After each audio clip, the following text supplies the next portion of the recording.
one of them, and then the rest is history.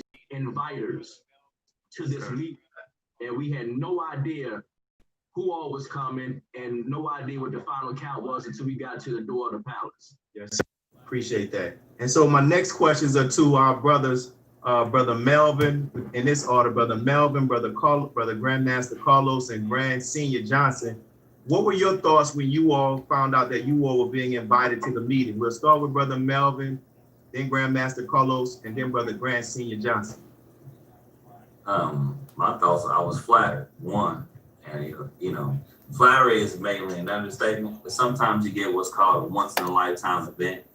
Either you make it or you don't. And the day I was supposed to fly out, they had bad storms up north, and we had like 600 flights that got canceled. And they were telling me my flight was canceled. We were leaving out on Friday. We had to be there at noon the next day. And I'm like, I'm not missing this. I'm baiting. Do I need to get a rental car where I got to drive for 12 hours and still try to make it and tough it out? And I flew into Indianapolis. I got a flight in Indianapolis. Took almost about an hour to get our luggage. I had like 15 minutes to get there. And I just walked up to the guy and said, look, I have to go see the minister at noon at his house tomorrow. I need my luggage or else I'm gonna miss the second flight. And the guy went back there, came back in 5 minutes, and found luggage. So I got in Indianapolis, got there, and it was, I'm gonna be honest, man, it was a challenge to make it. And I drove as far as I can. I stopped someplace got sunshine in, but I wasn't gonna miss with nothing in the world. Opportunities like that, you just don't miss. As being younger, I remember driving past and seeing the minister's house and looking at it. So, to have an opportunity to go in there, sit down, break bread, and really be open and talk for hours and eat and tell each other that we love us as Black men united. I can't talking about it gives goosebumps because I can't really describe it, but I wouldn't miss the opportunity for in the world. I'd leave it at that. It's more to it for me, but I wouldn't miss it for nothing in the world. Thank you, my brother. And we go to our brother next, Brother Grandmaster Carlos. Well, my invitation came via having a strong relationship with Brother Christopher Jackson. He actually informed me of this opportunity maybe 2 or 3 months before the actual day took place. He contacted me maybe a couple of weeks prior to the event take place and asked me to sit in my portfolio. But after I sent it in, I hadn't heard anything. So greetings, everybody. I didn't think it was going to take place. But once I got that final call from Christopher Jackson, Brother Christopher Jackson. Greetings, everybody. I hope that you're enjoying the show right now. Right now, we have Grandmaster Carlos Smith who's speaking. I've had a lot of practice of being in front of my members, speaking. If you have any questions, please put them in the chat. I'm extremely nervous, to be honest. I didn't know what to expect. Even leading up to the day that we arrived in front of the palace. Greetings, Trevon. Saying I was humble would be an understatement. I'm glad everybody's able to tune in. I hope that you're able to hear me now. I've been passing by the palace the entirety of my life. But actually being in front of the palace and contemplating that I actually was going to step through the door and actually meet the minister was something that I'll take to my grave, being appreciative. In that moment, I realized that moment was bigger than me. It was bigger than me, the minister. I realized that it wasn't just about me. It was about me being a representative of the members that called me their leader. And in that moment, I realized how important it was to not only be at the table, but actually having purpose intent on the discussion that was going to take place, or even the questions I wanted to ask the ministers and my fellow brothers that was actually at the welcome table. aboard. So, well, I can finally hear you. It was a very thank you, I appreciate it. It was a very humble moment for me, a very important step in us, to use our former president's words. It was a very important step in becoming the change that all of us wish to see.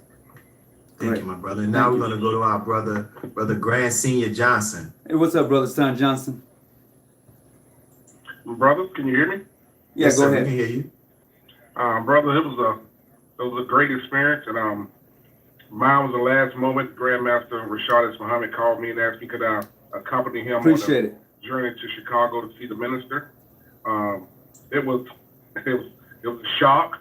It was like I couldn't believe he was asking me to join him for it, and it was just amazing. And I thank God every day that I had that opportunity, and that opportunity I couldn't miss.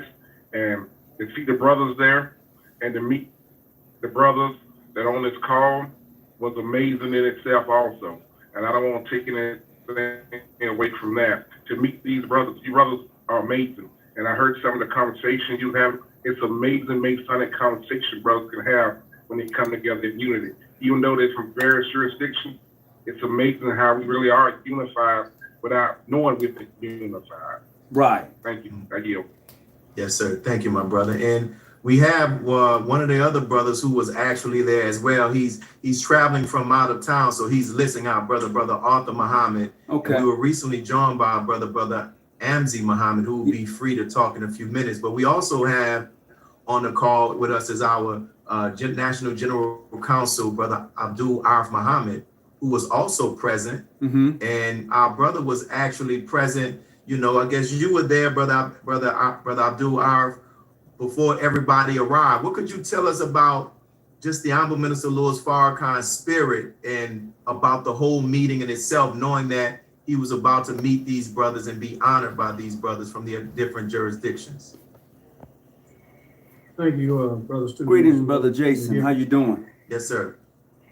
Assalamu alaikum, everyone. In the name of Allah, the Beneficent and Merciful, I bear witness. There is no God but Allah, and Muhammad is his messenger. As a helper of the Honorable Minister Louis Farrakhan, there's a scripture in the Quran, and the minister spoke on it July 4th during the criterion, and they honor not Allah with the honor that is due him. The Honorable Minister Louis Farrakhan has, of course, served our community, the Black community, the brown community, the Native community, and all oppressed people for 65 years, 43 of those years, in the absence of his teacher, the Most Honorable Elijah Muhammad. And because of the righteousness of his work on behalf of God and the people of God, he has been hated, wrongfully attacked.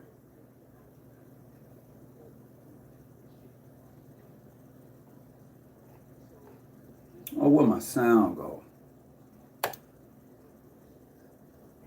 Plots against his life, and he has not been given the due honor. I've been having some technical difficulties today. And so this particular event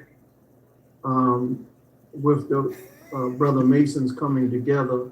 What's up, Brother Freedom? To honor him and to show gratitude and appreciation for him was very special to him and very touching to have been a witness, to sit there and to watch the Honorable Minister Louis Farrakhan as he does, listen, gain knowledge, but also, of course, to impart knowledge and wisdom. And so it was a very exciting and momentous occasion, and being if blessed. If you want to see this, you can go to willie.muhammad.7. Yes, sir. Thank you. We're live on Facebook. Willie.muhammad.7. This next question is live on Facebook. For everybody that can talk about this. And we'll start off with, in this order, we'll go from Brother Melvin, Brother Tony, Brother Grandmaster Carlos, Brother Grand Senior Johnson, Brother Christopher, Brother Marcus, and Brother Amzi. Are you if you're ready, then we'll go to Brother Rashad. I know for some of you all, this may have been your first time meeting the Honorable Minister Louis Farrakhan in this type of setting. For some of you all, it was not. For those of you who were in this meeting and the discussion, was there anything that he shared that just made you think like, wow? We'll start with our brother Melvin, then we'll go to Brother Tony, Brother Grandmaster Carlos, and Grand Senior Johnson, and we'll work down to everybody else. I'm gonna get to the very end before I get to the beginning. So he left us with one message. Use his name to unite and do not use his name to divide.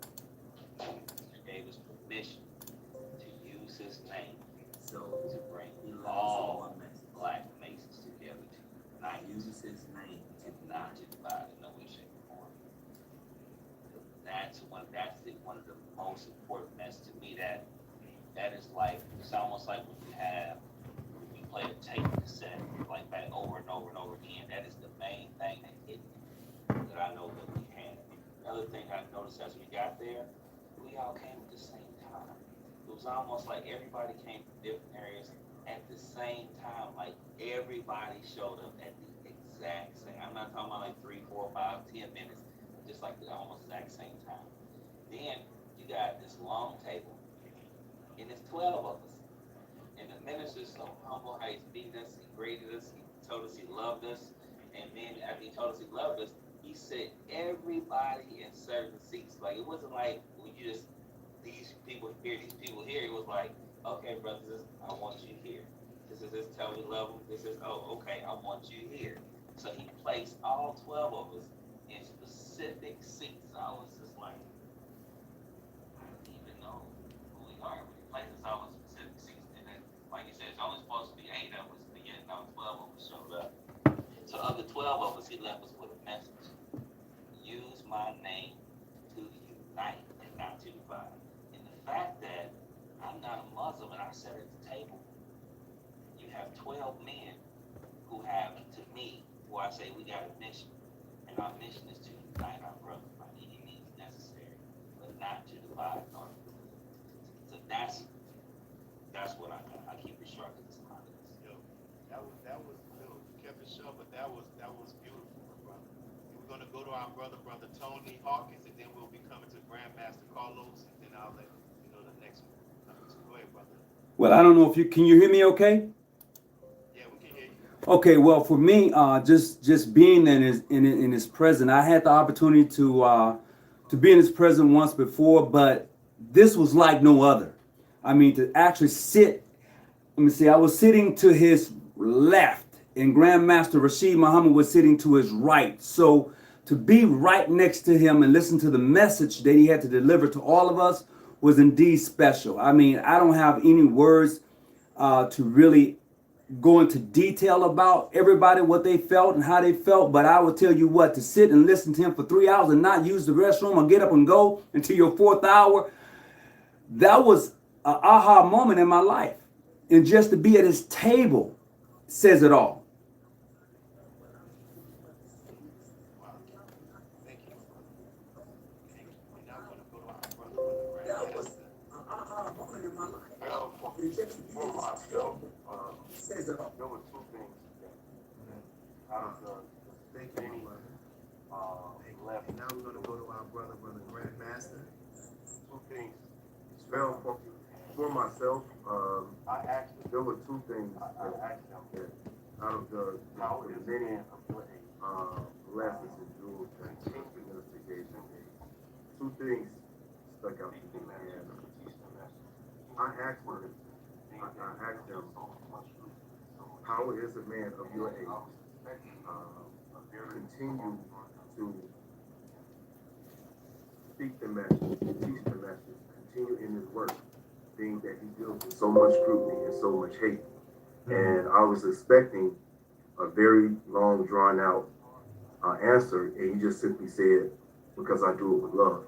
And that's something that resonated. That's something that resonated with me as a leader, because as a leader, especially being in the leadership position that I'm in, it's hard trying to balance your ego. And it's hard trying to balance those demons of acting out when something doesn't go your way. Even those personal issues that you deal with, it's hard not to react in a manner that you think is convenient for you at the time, but then the bigger picture, reacting to something negatively has negative consequences. But if you do it with love, even if it doesn't go your way, you know that the intent in your heart was in the right place, so you just move on to the next project. And that's something that I continue to incorporate in my daily life. The other thing that stuck out, that spoke to me that day, I don't know if everyone else experienced this, and I initially thought that, okay, Carlos, you kind of tripping here. When we were in the living room area of the palace, and the person finally came up for the first time, I swear to you that the minister had a glory that I had never seen on anyone. And that's when I knew that this man has been divinely touched. And this man does have a purpose for us all, because I experienced it in the flesh of what I personally was feeling during the time when he finally came around the corner. And I ain't never been humbled like that in my life. And I'm a military veteran. I was born and raised on the streets of Chicago. So there's a lot of situations that I went through that could humble me like that, but not like seeing the minister come around the corner for the first time. And that's when I knew that this man has been presented as a gift to the world. And I was extremely appreciative of sharing that with the members that was there with me. Beautiful. Thank you, my brother. Thank you. So now we're going to come up to our Brother Grand Senior Johnson, and then we'll come to Brother Marcus, then Brother Christopher, then we'll come to Brother Amzi. Brothers, Yes, sir. one of the most humbling moments when he asked me, was there something that he can do for me? I'm like, whoa, hey, that's kind of amazing, Why you asked me that question, I'm still puzzled by, but and I asked him, could he figure out a way to unite all Masonic brothers? Because in my lifetime of being 16 years of Masonry, I have seen division that shouldn't be amongst brothers that say we're about brotherly love. That's what we speak on and we teach on, but somehow we lose it when we come to dealing with each other's jurisdictions. When we go to jurisdictions, it seems like we got problems with each other when we all are true Masons. And we may not have the same constitutional doctrines, but that doesn't stop us from being That's right. loving Masonic brothers. And that's what I was asking. And shortly he came back and said that what Brother Melvin spoke on, use his name to unite, not to divide. And that was shortly after me and him spoke. And that really touched me, because he actually took what I said and tried to put some action to it instantly. And for little old me to just get that kind of respect was amazing. And I was just in awe with the whole situation. Salam. I yield. Thank you, my brother. That's very, very powerful. So now we're coming next to our brother who we have here, Brother Marcus. Assalamu alaikum, family. Salam. First and foremost, what stuck out most to me was I was there. And when the Honorable Mr. Farrakhan said it took you 19 years to get to me, he chided me a little bit because I was supposed to write him a letter a couple of years ago to let him know the work that we're blessed to do in the city of Baltimore, not just being a registered FOI, but I'm blessed to be the founder of 3 Masonic lodges in Baltimore that I built from the ground up under the ancient traditions of craft Freemasonry. He kind of chided me a little bit because he said, I would have loved to met you a long time ago. And that allowed me to feel a little bad, a lot bad, because I don't ever want to disappoint my minister, my leader, and my teacher, my guide, by God, Allah's permission. Right. The second thing that stuck out to me was how he pays I want to thank attention everybody to for coming everything on. I really at the appreciate same time you. that's going on. When they brought out food, his first question was, "Is this from our farm?" Greetings, Brother Anthony Wright. And then the sister What's said, going on "Is with it you, from the man?" farm?" And the other sister said, "It's from the farm."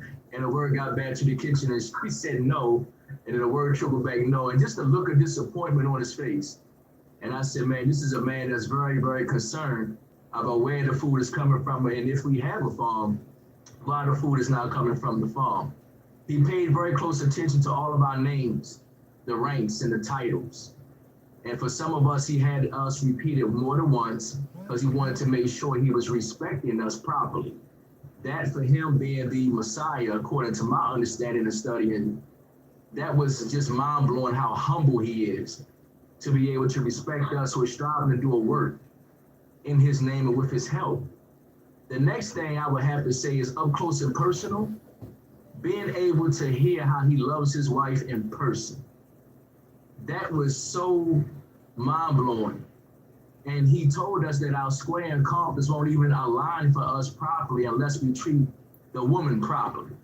And how he tied that in was so What's your question, Mr. majestic James? to me, because I had never thought about those 2 points before in my life, though I've been a Mason up to that time 19 years.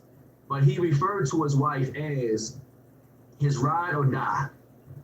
And that was the mantra he had about Mother Khadijah. And he broke down some stories that where he didn't have it all. And she never criticized him. She never beat him down. His name was never mud around the temple. The sisters always respected him, regardless of him not being able to provide various things throughout his upcoming years as a husband with so many children. He also shared with us a very intimate story of when him and Mother used to go to the trash to get food, because at that time, the market used to dump out food every day because they would get fresh produce and meats early in the morning. And he said, she not once ever talked about me. I never once was called a no good nigga or anything. And he said, I wish you all would have a wife like that, a woman in your life like that. Right. And then he kept referring to her as his ride or die. But to be able to hear this thing via DVD or CD is nothing like being in his presence. I was sitting to his left in the third chair, next to Grandmaster Sanders, who's sitting next to Grandmaster Tony Hawkins, past Grandmaster. So that sticks out to my mind every day, all of those points combined. And the fact that it was 12 of us at the end, not knowing who invited who, that was very, very heavy to me, that it was 12 with him, May 13. So that's my offering. Thank you, my brother. And now we're going to come to our next brothers to get their perspective on it. We're going to go in this order. Brother Christopher, I'm trying to get my brother's name right, Brother Amzai, if I'm pronouncing it right. If not, brother, please forgive me. And then we're going to have Brother Rashad, if he can come on. Peace and blessings, Brother Eric Goodman. Go ahead, Brother Christopher. Yes, sir. It is Brother Amzai. Yeah, thank you. He always says his daddy named him Amzai. You can find the link words that everyone has expressed, at basically, you know, Willie.Muhammad.7 on Facebook. For me, if you're looking for the link, it's Willie.Muhammad.7 on Facebook. As I brought up to him before, we met at Sister Albertina Walker's homegoing at West Point. I used to live a few blocks away from the palace, so I always walked by the palace to get a presence of God for my day. I've always tried to keep some form of his lessons somewhere around me in my daily walks. You know, it was more or less a thing of just my own personal issue, why I never wrote a letter, you know, and I still have it. I just never wrote a letter. But he has always been my leader in all things dealing with the Lord. The one thing that stood out for me was that he asked a question because he heard me speaking about something that he had said before. And he said, brother, you face a lot of adversity, don't you? And I didn't respond. Other brothers responded with yes, because they know me. Brother Tony knows me. Brother Carlos knows me. Brother Amzai knows me. They know me personally. And only a few of the E-team that were there knew me from just seeing me in the streets from daily life. But I always had a question sometimes. Was I doing too much? Was I standing too strong? Was I standing too firm? But I always remembered that there's no ship's captain that can ever be such without rough waters.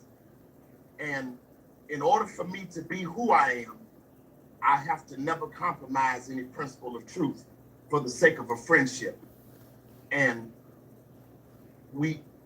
right now, Scripture says that Brother Christopher Jackson seek is knowledge speaking. from the cradle to the grave.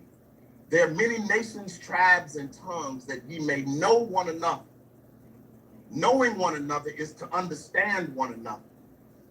We can be very, very easy to misconstrue what unity and uniting means. See, you can have a whole box of tools, And it's called the toolbox because of what's contained in it. It's not a box full of hammers. It's not a box full of chisels. Each instrument is used differently for a specific purpose. It's a bowl of fruit. So, Brother White. Different types for different purposes. Greetings, everybody who's coming on. Yes, I appreciate you. It was always, just for me personally, I invited Amzai for a reason because of what he means to me. And I observed some things and I wanted him to be there. Yes, sir. For an updating, like we update our phones more than we update our purpose with God.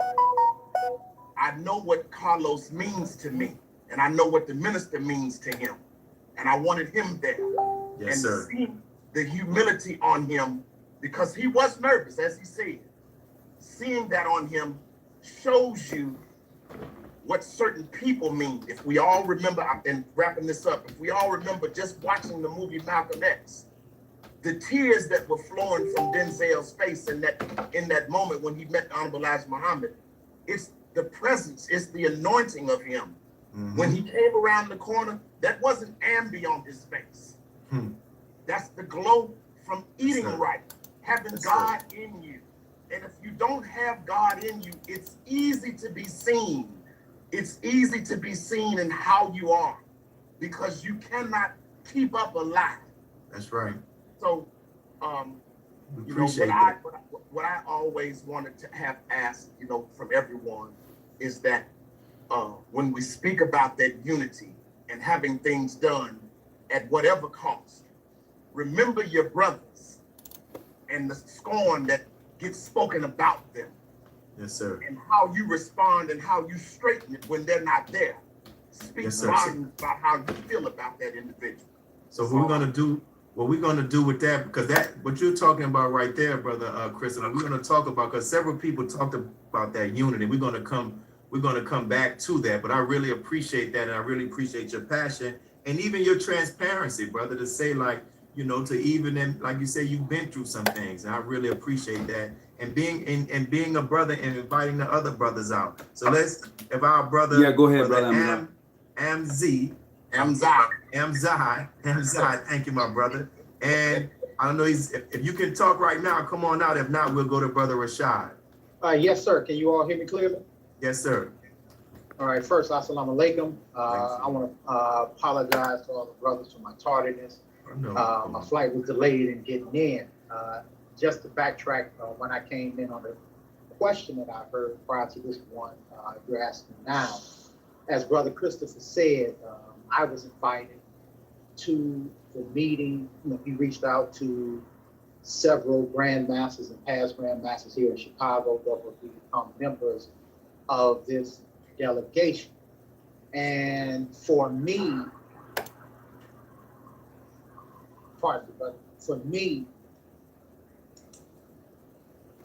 that being present there, that meeting was a day in history that would change Masonry. That day will go down in history as a day that would not just change Masonry for Black Masons. It would not change Masonry here in America, but it literally shook the foundations of Masonry around this world. And literally within a half an hour after that 7+ hour meeting was over, the word got around the country of what took place that day, what the meeting that took place.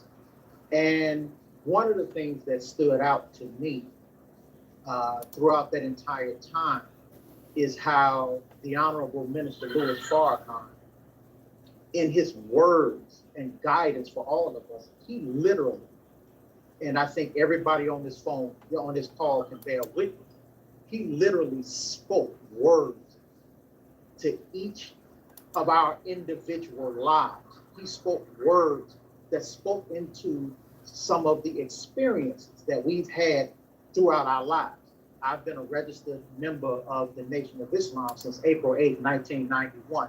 So that's a little over 21 years now. And throughout that meeting, he constantly, for me, spoke into Greetings, everybody experiences who's that on I've right now. had, Appreciate you coming on. experiences Right now, that, we're hearing Brother shared with other Muhammad brothers there. out of Chicago. And that was not my first time being in the home of the Honorable Minister Louis Farrakhan, being in the palace or being around him, but I'm always nervous around him. And I shared that with him that day privately. And I was apprehensive for reasons that I won't speak into now, but he spoke into that, as I just previously said, because of things that I experienced in my tenure as a member of the Nation of Islam since my senior year in high school. And for me, his words throughout that meeting gave me a peek into my personal life and why the God allowed me to be on this planet, why he allowed me to be at that meeting. And he gave me my marching orders that day. Was something that I had wrestled with for all of my life. And we spoke after that privately a couple of times. But again, that meeting literally changed the entire world of Masonry, and it has not been the same since. And I think that I can speak for everyone on here. If anybody have any questions they want to ask, please do put them in the chat. With one of his instructions, which was to unite throughout, regardless of whatever jurisdictions that we're in, whatever obstacles that are in our place, we have to struggle hard to unite as Black men, as Black Masons, as Brother Melvin reminded us of, use his name to unite our people. And that's what's most important right now, regardless of whatever's going on with us individually. Our people and unity is what's most important. Thank you. Thank you for that. Thank you for that, my brother. Now we're going to go to our brother Rashad. Can you add on? Yes, sir. Yes, sir. Assalamu alaikum. Yeah, it was one of the most epical events of my life, my adult life. I've been in the nation since 1984. I've got an opportunity of being in and around the minister, but not in the capacity that we were, in the intimate setting that we were in. It was life-changing. I think that every brother here is a leader within their own right, and but there's nothing like being around the leader. I believe he's inspired most of us here on this call throughout our life before we ever met with him, and then even more so during that meeting, particularly for If you want to follow this on Facebook Live, like you Carlos can. stated, It is at Willie upon seeing him come Muhammad the entrance right there in the middle, come around if you want to see this live on Facebook. The glow and the energy that you felt from him. I think it resonated with all of us. You know, we all have the divine spirit within ourselves.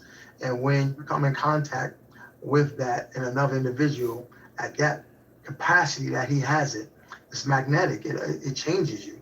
You know, you read about in the Quran and Bible about how when certain members wanted to touch the skirt of Jesus, or certain people being around certain prophetical individuals throughout life. And I'm not trying to mystify and spookify anything, but the energy that they possess is divine, and it illuminates the room, and it even illuminates you as well. So immediately upon me seeing them, and then we're about to have everyone seated, I excused myself because, you know, I was a little overwhelmed, you know, to be honest. And I think I only admitted that to maybe one or two brothers here on this call. I don't know if they remember, I kind of asked to use the restroom. And the fruit took me to the restroom because I didn't want to also seem like we were jockeying for any position or any seating. I've always tried to be humble in my approach to anything, particularly of that magnitude. I believe that whatever the Creator has for us is going to be for us.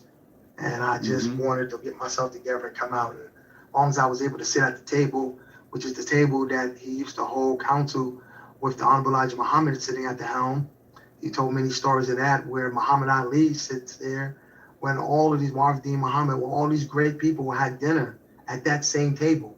He stated, this is the same exact table that's been there for years. When I've listened to stories growing up, 15, 16, 17, 18, 20-year-old, NOI, listening to these stories and watching these videos of the minister telling me about the Honorable Elijah Muhammad calling them to dinner, and all these people, we were actually sitting at that same table with that same energy, with those same giants. So I was even more thrown back and then kind of overwhelmed when we came back and he had us except Brother Tony Hawkins, past Grandmaster, was sitting at his immediate left, and the seat was there waiting for me at his immediate right. And, one of the questions that we all asked certain questions, and one of the questions that led into him elaborating on Mother Khadijah Muhammad was something I wanted to know from him, which is how all of these years were you able to sustain your family and sustain and teaching the nation and all of us at such a high energy and still being able to keep that love in your family and being able to balance it out as a leader. For us, I don't know, but I know for me, holding certain seats and being a business owner and trying to keep your family together and with dealing with all the in and outs of that, it can become kind of complicated. And to see him do it in the capacity he has from a world level, from a world scale, I had to ask him how. And that's when he talked about Mother Khadijah Muhammad and about having, like Brother Marcus said, her being his ride or die. He said it wasn't for her. She kept the family together for him. He said, brother, I was working. He laid out his week as far as going to the mosque on Monday for FOI, and then Tuesday, and then Wednesday, and teaching, and then just laying out all of the days. And really, he might have had maybe one day, and he said it was just Mother Khadijah that able to sustain the family and kept things going and understood what he was doing. And that meant a lot to a lot of us. It helped a lot of us. Made me look at my wife a lot more different. And he did say, yeah, it would be great for us to have a woman like that as a leader to be able to move forward and do all the great things that the Creator has for all of us. Having someone on your side that understands not just you and love you, but also love the mission just as much as you do, is what makes it all possible. So, we. Thank God, brother. Thank God, I brother. think that we all was inspired beyond words about meeting the minister. Like I said, it's been years that we've been trying to get an honorarium over to him and let him know how much we love and appreciate the great work that he do under the guidance of the Most Honorable Elijah Muhammad. And again, also, as Brother Andre mentioned, my Grand Senior Warden, for all the brothers that are there, we were able to connect and act like we knew each other, although some of them we've never met before. Sir. And that's the beautiful unification of what Freemasonry represents in terms of friendship, morality, and brotherly love. I've never seen it in my travels in and out of the country, no matter where I've been, exuberated in the mannerism that it was, as it was there. And it's been our inspiration, many of us, that wanted to try to have that same love universally among all Masons. And that's what the minister was stating about taking my name to unite and not separate, divide. We would love to be able to see that done. And I wanted him to see that done before he closed his eyes, that we took and did something with it. Gotcha. And, we're going to talk about that. And so thank you, my brother Rashad. And I know that the brother Marcus, brother Tony, brother Rashad, brother Amzi, if I'm pronouncing it right again, you all were some of the brothers that bestowed honors on the Honorable Minister Louis Farrakhan, which we're going to talk about. But before I come to you all, I would like to get in this order, Brother Melvin, Brother Carlos, brother Senior Johnson, Brother Christopher, and Brother Abdul Arif. What was that experience, that experience watching Brother Melvin, Brother Carlos, of watching them bestow these honors on the Honorable Minister Louis Farrakhan?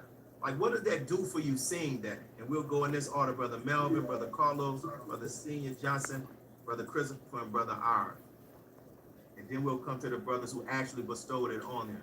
Go ahead, Brother Melvin. Can you repeat that again? I'll make sure I answer it correctly.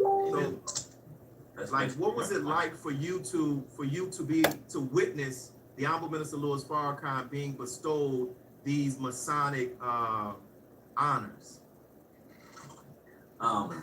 It was actually priceless to see. I mean, some things is what you call the once in a lifetime thing.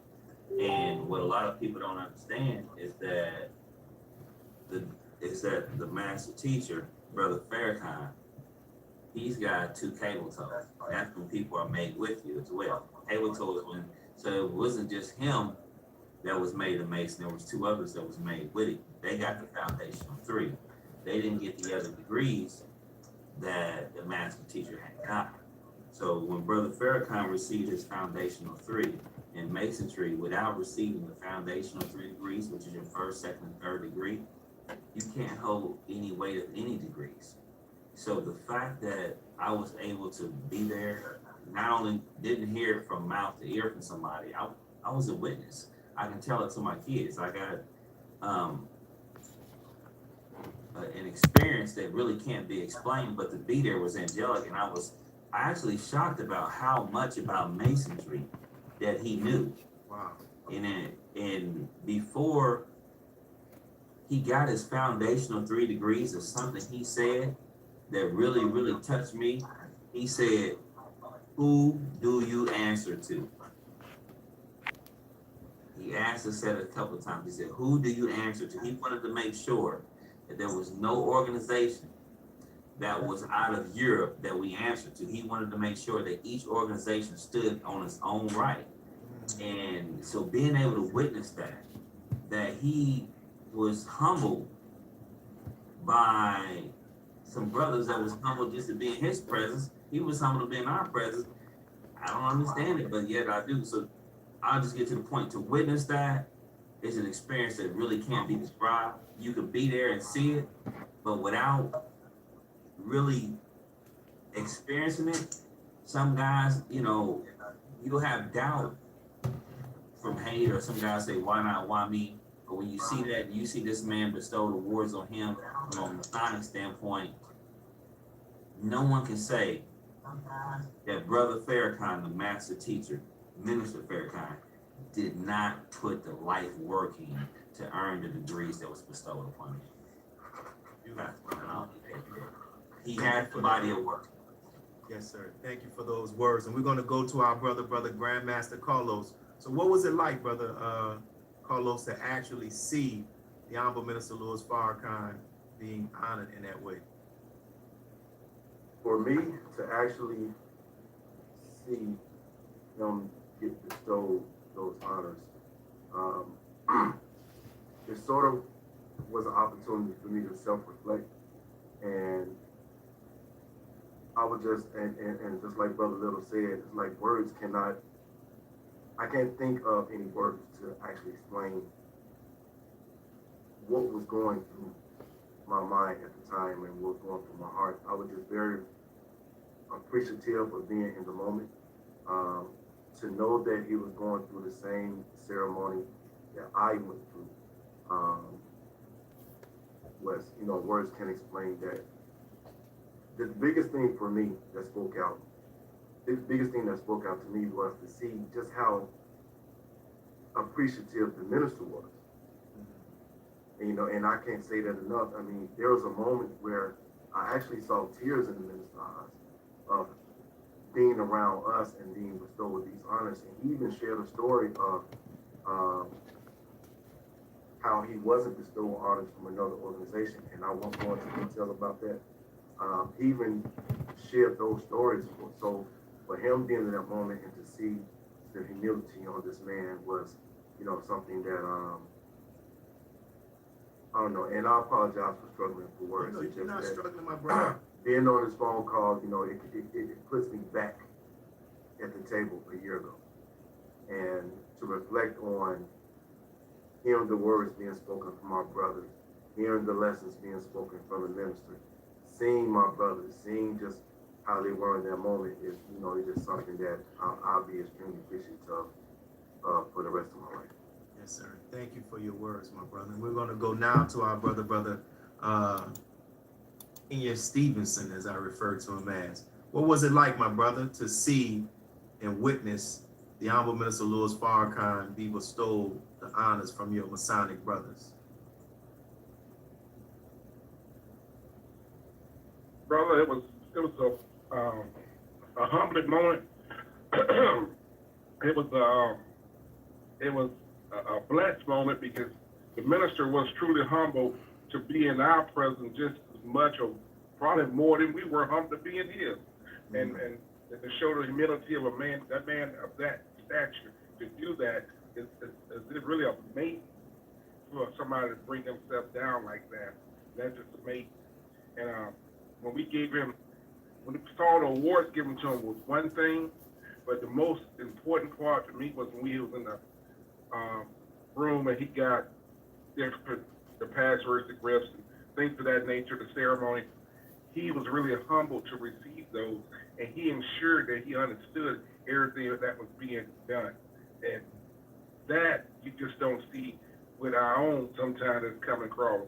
So for him to be able to really want to understand and really have full grasp of what he's doing was amazing. And I was humbled to be there, and I was just amazed. It was an amazing moment.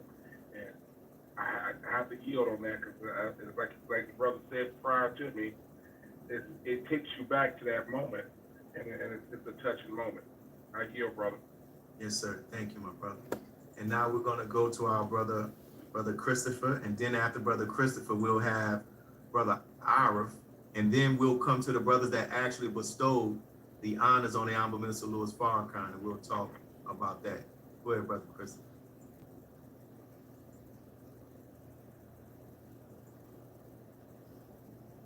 You're on mute. I'll mute you. A lot of us, basically, none of us are lost for words. It's such an enjoyment for what happened.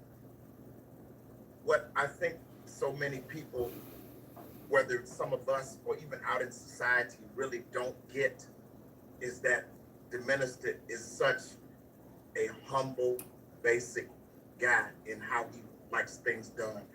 He felt so good because so many of us shun him. Quran speaks on that. We say we're with you until the heat turns up, and then we disavow any knowledge of you, paraphrasing it somewhat. But he felt good about that. I noticed that he intently read, because he knows Latin. He intently read the awards and the words. That's right, say that. Because he wanted to really understand and grasp what he was getting and what was being said, and he was vehemently about it. Can this be taken away from? No one can take this away from you if they didn't give it to you, and the one that can give it to you wasn't there. So the fact that he was appreciative, the fact that he cared so much about an organization that he's heard a lot about, had studied on, but wasn't a part of. Many people can say they in the nation, but really not in the nation, or they talk stuff, as we all know. But many people can say that certain things, but he felt good about it. And I really took away from that, as he said, as he's always said before, that you can't really shun him the way that you do. And then when something happens, the first person you're looking for is him to see what he said. All of us, our Facebook friends list jumped up 1,800. Wow. Even to this day, when we put out the little flyer at the 11 o'clock hour, there was never a lot of, oh, good job. Yeah, I want to see, we want to be a part of it. We want to just at least observe, however it is. It's always the negativity. It's always, I used to see a sign that says, it's a lot easier to disobey God than to obey him. And it's a lot easier to just shun the minister than it is to be arm in arm with him. And I told him when we spoke about the pictures, I'm trying hard to be in good company and be banned on Facebook like he is. Yes, sir. Thank you, my brother, for that. And now we're going to come to our brother Arf. You were there, brother Arf, to witness this. Like, what were your thoughts about and just seeing the Honorable Minister Louis Farrakhan? Well, let me ask you this, because when I would imagine that when the brothers left to go back to their homes, you were there with the Honorable Minister Louis Farrakhan. You were in settings with the Honorable Minister Louis Farrakhan post this meeting. Can you share with us and the brothers, like, the personal feeling that the Honorable Minister Louis Farrakhan expressed about this honor? Well, again, thank you. Let me first say that as I'm listening to all the brothers, a thought came to mind. The Honorable Elijah Muhammad said of the Honorable Minister Louis Farrakhan that he would reach the pinnacle of success in this world's life. And he said to him, and when you get there, I hope that you remember who brought you there. And I'm using that example because those of us who are around the Honorable Minister Louis Farrakhan are watching the acknowledgments. You see, to, as one brother said earlier, he has earned the acknowledgments. He's truly earned it over 65 years, but it does mean something when your people acknowledge it. Because it's not just acknowledging him, it's really acknowledging God. So I want to say that as I observed it, to me, the beauty of acknowledging the great honors and degrees and other honors bestowed to the minister on that day was an acknowledgement and a validation of what he has earned by doing God's work. And so it was a great honor to see men come together who had that sight to see a man who is divinely anointed among us, as one brother talked about the light that comes from him. We are truly in the presence of a human being, but imbued with the Spirit, the Holy Spirit of Almighty God. And so it was a joy for me to see our minister to be acknowledged for what he has earned in this life of sacrifice. And we have seen others, of course, honor him, but this was a great one. And I can tell you, Brother Willie, prior to the event itself, in being in different settings with the minister, as this was evolving to take place, we were having discussions about the importance of such a meeting and honor. And I remember specifically the discussion about the napkin, you know, the highest honor. And I don't want to mess this up because I don't want to sound unknowledgeable, but the lambskin apron. Yes. Representing the purity, which really represents God. That was one of those emblems and symbols. You know, we are looking at a man who is a master teacher, and he has demonstrated among us that he has been given a master grip, that he may lift Hiram Abiff out of the shallow grave that was where he was buried in the northwest corner. So to see the honor of the brothers who understand this science, who understand this theology, if you will. I know it's not with regard to a particular religious tradition, but we're talking about righteousness, we're talking about the word, and it's all around. So it made me joyous for him because he suffered so much among us, and to see him being given the honor that is due him was very touching, and that's why he was touched, and how he was so deeply humbled by the honor that was being bestowed upon him. But it certainly was an honor that he has worked his whole life to earn. Thank you. Thank you, my brother. So we know that I mentioned brother Marcus, but it was actually a brother Mark, who's not here, who was one of the people that bestowed the honors on the Honorable Minister Louis Farrakhan. So first, I would like to give Brother Marcus Hills, Brother Marcus Muhammad, get his view on the significance. Muhammad, for this opportunity. Me and these brothers, for most of them, we had a chance to meet at the doorstep of the palace. And to just relive that moment with my brothers is doing something to me. I can feel the presence of our Father just by listening to your voices, and collectively is bringing me completely back to where we were. Well, as a student of the Honorable Minister Louis Farrakhan, by way of the Most Honorable Elijah Muhammad, it felt so grand to me that I was able to give an offering from the Masonic body of work. That was my gift to the Honorable Minister Louis Farrakhan, was being able to let him know that because I am a student, I've been blessed to have How to Eat to Live classes incorporated into the 3 Masonic lodges in Baltimore. I've been blessed to have the Holy Quran given to Masons, regardless to their interfaith. All of this is because the minister said our people are in a condition because they've been taught in a wrong manner. So not being afraid to offer what he has offered unto me, it has benefited myself and my children and my family. It feels good that the brothers trust me enough to want to read How to Eat to Live and how to want to read the Quran to get familiar with it.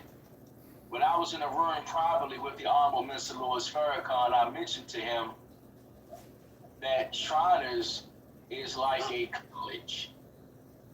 And when you graduate from high school, if you do not wish to go to college, then it doesn't mean that you're a bad person or a dumb person or stupid person. That's just your choice. But being a Shriner is a choice that's offered to those who make it to the 32nd degree, though I've heard rules and regulations have changed for some jurisdictions. But I said to the Honorable Mr. Louis Farrakhan that many do not partake in the Shriner because they do not wish to have the Holy Quran. They are very comfortable with the Bible. And he looked up at me and said, well, we have to teach them, son. That's right. Wow. That's right. He said, we have to teach them that Jesus is mentioned in the Quran. I said, yes, sir. Mary is mentioned in the Quran. I said, yes, sir. He said, so if they're Catholic or Christian, they should be familiar with the book. I said, yes, sir. So just being able to look into his eyes and have him looking into mine and being able to embrace him, he would always grab my hand and rub my hand. And I would say, oh my God, he's touching me. He's touching me. Just knowing that the man who I've been serving for 19 years, if I would have it, that's my first time meeting the Honorable Mr. Louis Farrakhan, though he's been to Baltimore and Washington, D.C. area several times. But this is my first time. And to know that he was going to be bestowed the highest honors in Freemasonry, and then later be made a full-fledged Mason. Words were just inadequate. I was just quiet, watching, listening. I appreciate the journey because it brought me to Brother Grandmaster Carlos and Brother Christopher Jackson and Brother Amzah Muhammad, Brother Melvin Little. I didn't know these brothers beforehand, and Brother Johnson. I knew Brother Rashad for 20 years, and I knew Brother Tony Hawkins because we have done some work together a few years ago. But to be able to meet these brothers, feel their spirit, see tears in their eyes, recognize the nervous energy, but recognize that they were standing strong. And when I asked the Honorable Mr. Louis Farrakhan if it was okay to post the pictures, he said, well, what harm will come to you? That's right. And I said, oh, there's no harm going to come to me because I'm an FOI before anything else. And he said, yes, sir. But he said, as Brother Melvin said, utilize the pictures to unite in this fragmented Masonic world when it comes to the black man. We should not be separated according to jurisdictions and different rituals. We should be able to come together. So it was an honor and it was a privilege to see a man who gave me spiritual life. The Bible says about Jesus that he would give you life and life more abundantly. So that's life on 2 separate degree levels. He's going to give you a knowledge to help you to prolong your physical life, but it's also going to give you a knowledge to help you to prolong your spiritual life. Because once you develop the mind of God, you should develop a healthy respect for life so that your life can live long to share the knowledge, wisdom, and understanding of God himself. So that is my offering on that subject. I pray that you all receive something from it. Assalamu alaikum. All right, so we're gonna have this next question. This is gonna be for the brothers, as I said, who bestowed the honors, and then we're gonna end out and close out on a question that several of you all have mentioned about what the Honorable Minister Louis Farrakhan asked. So we'll first start with our brother, I don't want to mess up your name again, my brother Brother Amzai. We're going to go with Brother Amzai, Brother Tony, and Brother Rashad. And let me say this, like I saw the pictures are very beautiful, but I don't know what none of that stuff means, man. So can you, for the common person, can you help us to understand what the significance is, like the lamb's apron, the lamb's apron? I don't know. So help us out. We're gonna go from Brother Amzai, Brother Tony, and then Brother Rashad. And then this last question, I want to get everybody's input on this. Go ahead, my brother. Yes, sir.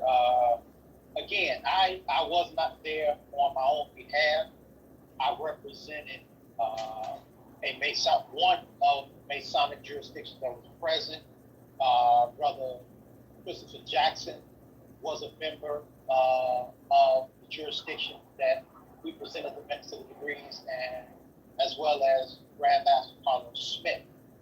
The three of us, we bestowed the minister upon the degrees from the 1st to the 96th degree, which encompasses 5 different Masonic bodies. So the 1st through the 3rd degree represents ancient craft masonry, which Brother Melvin Little said was the foundation, or is the foundation of masonry. From there, representing our Grand Lodge, Most Worshipful St. John's Grand Lodge, we bestowed upon him the honor of past Grand Master of Masons for the state of Illinois, Most Worshipful St. John Grand Lodge. And representing our Supreme Department for the Royal Ark, the Supreme for our Royal Ark, we gave him all of the Royal Ark degrees, which encompasses 4 degrees. Then, and these are the York Rite degrees. So after ancient craft masonry, we gave him the York Rite degrees, those degrees that consist of the 4 on the Royal Ark. Then we gave him the 3 degrees that make up cryptic masonry, which is another branch of the York Rite. Then we gave him the degrees of the Knights Templar. From there, we gave him the Scottish Rite degrees, which is the 4th to the 33rd. Brother Carlos is second in command of our Scottish Rite Supreme Council, so he oversaw that. And from that point, we gave him the shrine, made him a member of the Mystic Shrine. And the 5th body, which we gave him, it's called the Primitive Rite. And that goes literally from the 1st up to the 99th. But we gave the Honorable Minister Louis Farrakhan, we gave him all the way up to the 96th degree. And in between there, we made him, bestowed upon him the title of past Grand Potentate of the Shrine, past Most Illustrious Grand Master in the cryptic degrees. We gave him the Anointed High Priesthood title in the York Rite, meaning the Royal Ark, and of course the 33rd, the Scottish Rite. And in the Primitive Rite, we made him a most illustrious Sovereign Grand Conservative General, which makes him the 3rd one in our Primitive Rite jurisdiction. So in numbers, he now has the 1st through the 96th degree, which covers 5 different Masonic bodies.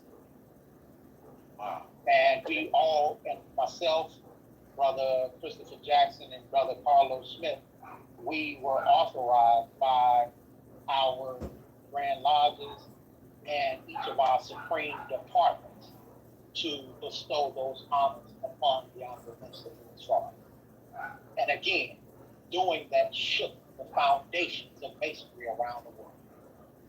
And for those after that who said, well, he's not a legitimate Mason, the Honorable Minister Louis Farrakhan is a legitimate, authentic Mason.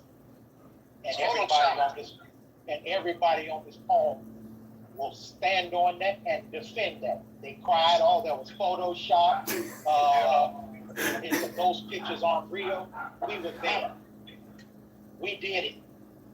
So that's from our various supreme departments and Masonic jurisdictions. The first is 96 degree, encompassing 5 different Masonic bodies. Thank you, my brother. And now we're gonna go to our brother Tony. Go ahead, my brother. Let me see. Can I unmute here? Let me get you right, man. Oh, there we go. Am I good? Yeah, we good, bro. You good money. All right, then. So after that took place, I would say myself, Brother Marcus, Brother Melvin Little, his deputy grandmaster, if I'm not mistaken, was there, and who else was there? Myself, Brother Melvin Little, my grandmaster, Calvin Sanders, who's not present with us today. So it was 6 of us who went into a private quarters with the minister, Louis Farrakhan, now Brother Farrakhan. And in these private quarters, there was Brother Don, who was there present, and I can't think of his official bodyguard that was there with us. What's his name? Wazir. Okay. Brother Wazir, formerly known as Brother Donald Muhammad. Yes. So they was there. And at this particular setting, the minister was indeed initiated, passed, and raised on the 5 points of fellowship. And that was beautiful. For those who was there and able to witness it, Brother Don and the other brother that was there, they were also done the same. So when people talk about what actually took place after the honors was done, that is what was taking place. Yes, the minister is all there is to be in Freemasonry amongst his brothers. And there's no doubt about it. So right now, it gives me cheers just to think about the fact that I was one of the 6 that was in the room that was able to go through the process of him being initiated, passed, and raised, and on the 5 points of fellowship. A lot of people can't say that. So with that being said, Brother Rashid Muhammad was there, and he can now go forth, and it was just beautiful. It was just beautiful. Thank you, my brother. Now we go to our brother Rashad. Yes, sir. Assalamu alaikum. Salam. Again, pardon me, brothers. I'm working a little bit. Listen, but man, we got you. yes, sir. Yeah, it was an outstanding day. Yes, we were able, from South Carolina Grand Lodge, we gave the most honorable Mr. Louis Farrakhan the certificate for Master Mason certificate. He has a degree in all 3 degrees from the South Carolina Grand Lodge. And also, as most future Sergeant Grand Commander, Scotland's right, we gave them the honorary degrees from the 4th to the 32nd, and as well as the honorary degree of the 33rd degree. We were very fortunate to be able, with Brother Tony Muhammad, Brother Tony Hawkins, Grandmaster Sanders, Brother Marcus, Brother Melvin, Brother Andre Johnson, Master Warner, were able to not only give the minister the certificate, but give him the grips, the signs, the passwords of all 3 degrees, 5 points of fellowship. And like we said, it was very humbling to be able to raise him up on 5 points of fellowship, the Lions Bar, but also to watch the minister to be able to say, hold on, let's stand back. Let me get this first degree. Let me get my first step right. Let me get it right. Teach. Make his first step as an apprentice in 2nd degree, and then a Master Mason, and do his signs. And some of the pictures you might have seen with him, pictures of looking down when he's actually giving me the 3rd degree grip. It's nothing. Words can't express how that felt to be able to be a part of that. I was very fortunate to bring my brothers, 2 of my brothers, who were retired police officers in Freemasonry. I was able to bring my father into Freemasonry, but to be able to bring my spiritual father into Freemasonry. A man that gave me spiritual life, a man that helped bring me out of some of the darkest parts of my life. Growing up in Brooklyn, I used to listen to his tapes all day, every day. Kept me out of trouble sometimes. And be able to now bestow upon him the greatest honor from me. And the position that I was able to acquire as a Freemason, I attribute it mostly to him.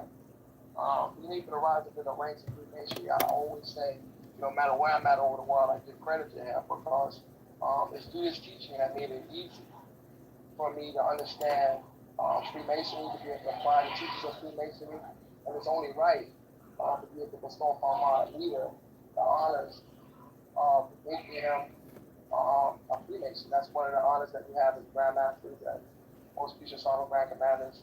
And there are other people around the world that are able to get that honor, judges and other people. Why would people have a problem with him?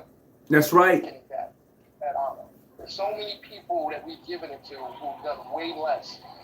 And so I stand on a square in regards to that. I don't get any feedback too much from anybody about this. People know how I feel about that. And I'm never going to change. And so I'm fortunate to be able to do that. And I'm very happy to be a part of that. And with the 11 brothers that were there, it's just, how do we wind up with 12 men that didn't know each other? We didn't know what numbers were coming. How do we wind up with 12 men sitting around a table with a master teacher for 7 hours? It's called favor. How did that happen? We weren't supposed to be there for 7 hours. It wasn't supposed to be 12 of us there. 12. 12. We didn't know who was coming. 12. That's right. Sat there with him for 7 hours. You know, and there's a lot that comes from it. We're working to try to make what took place greater than just that day and the memories of us and what we have.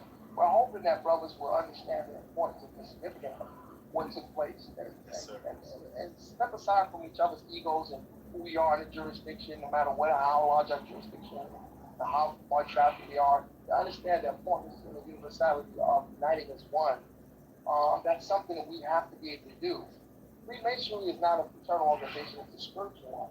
We're not religious. We're a spiritual institution. And so that's something that permeates to each individual, to each jurisdiction. In order to be a Mason, you have to believe in the higher power. You have to believe in the Creator. And every religion, there's always 5 principles. There's always belief in the Supreme Being. There's always belief in the Holy Book. There's always belief in the angels, fasting, zakat, and prayer. And so no matter what you call the Creator, at the time that it was revealed to your particular prophet, you got to understand for the universality and omnipotence of the Creator, you cannot put them into a box. And so Freemasonry takes all religions, the best of brothers who have that mature understanding, also spiritually mature, understand about the power of unification, the power of coming together as one. And as Masons, when we put the lambskin apron on, which is a representation of innocence, it's a badge of a Freemason. And we wear it because we're supposed to be workers of the craft. We're supposed to be about God's work. We are sons of light, sons of God.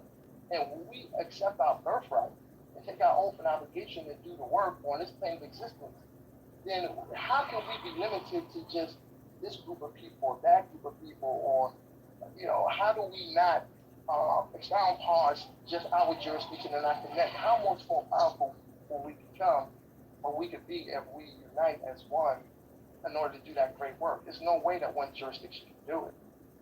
So it was an honor to us to be able to do that, and I'm thankful to be able to meet some of the brothers that we have met along that walk, and we're going to continue to keep that walk going and keep that light burning. And I thank all the brothers here for the opportunity, and you as well. And we love the Minister Farrakhan, and he is who we say he is, which is a master teacher, he is a master Mason, he is all those things, and then some. That brother Zanzime, or what the brother before him had just stated in terms of title, but it's beyond titles. Because titles are just used to feed the ego, but very seldom describe the individual. The description of who the minister is far beyond what we can give him. This is just a token of our love and a token of what he is. To bestow on the world and say, we recognize this brother with him, and he is with us. Appreciate it. And if you all would give me grant me this favor, I want to ask this question because as a student minister and a follower of the Honorable Minister Louis Farrakhan and a student of Scripture, you know, I often see the Honorable Minister Louis Farrakhan's actions paralleling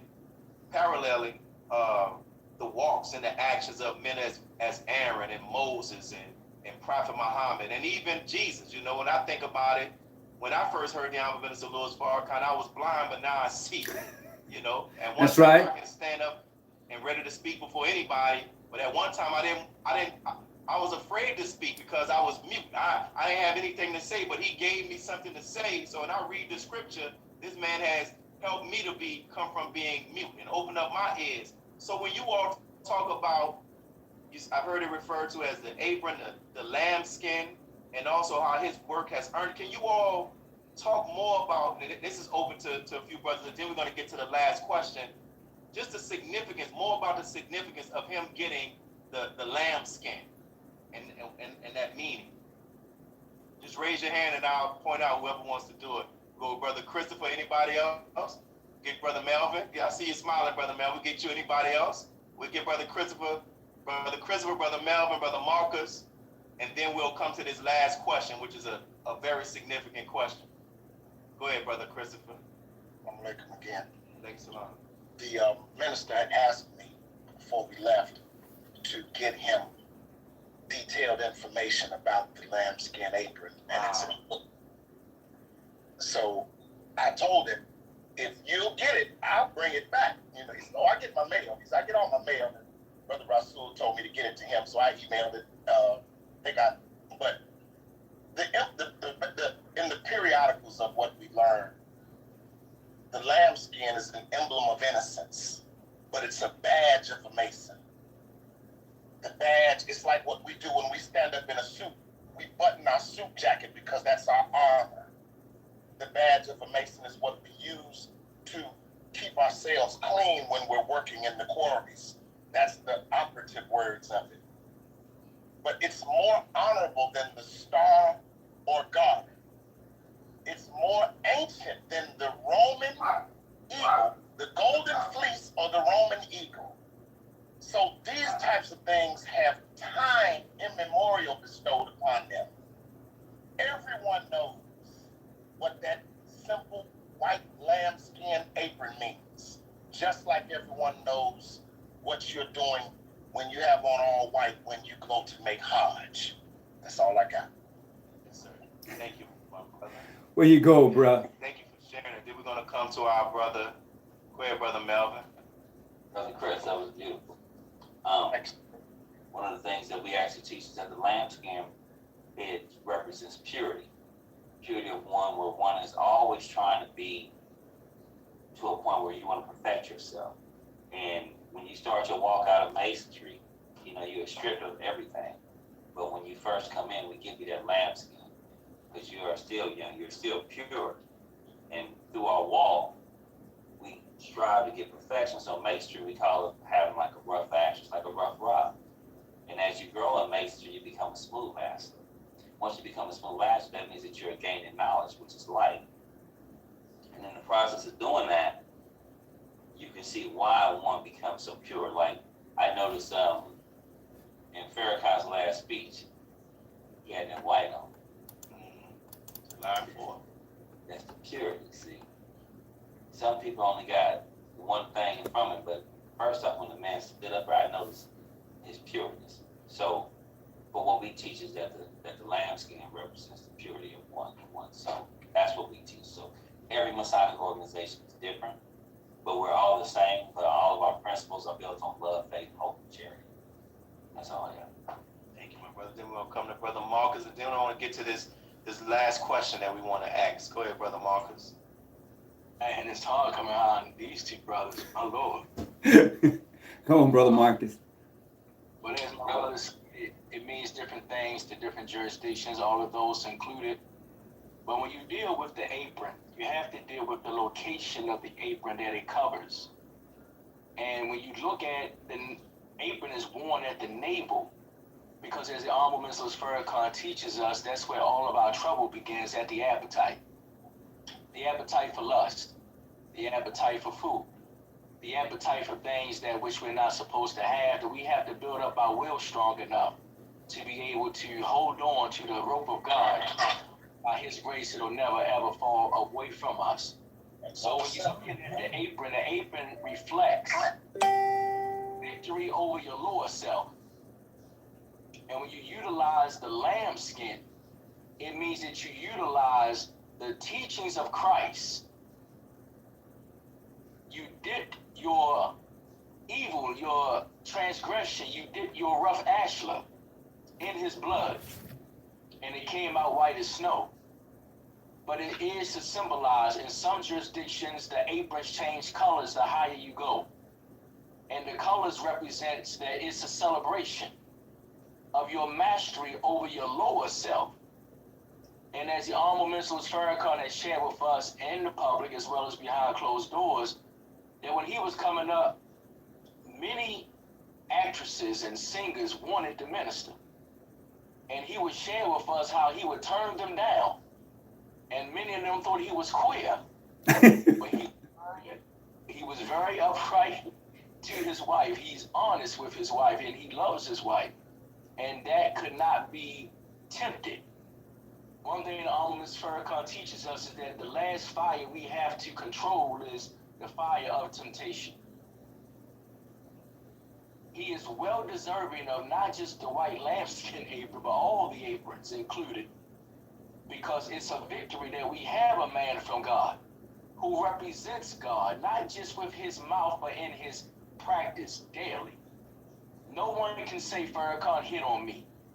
Farrakhan met me at the hotel, the gas station, around the corner. None of that has been his track record.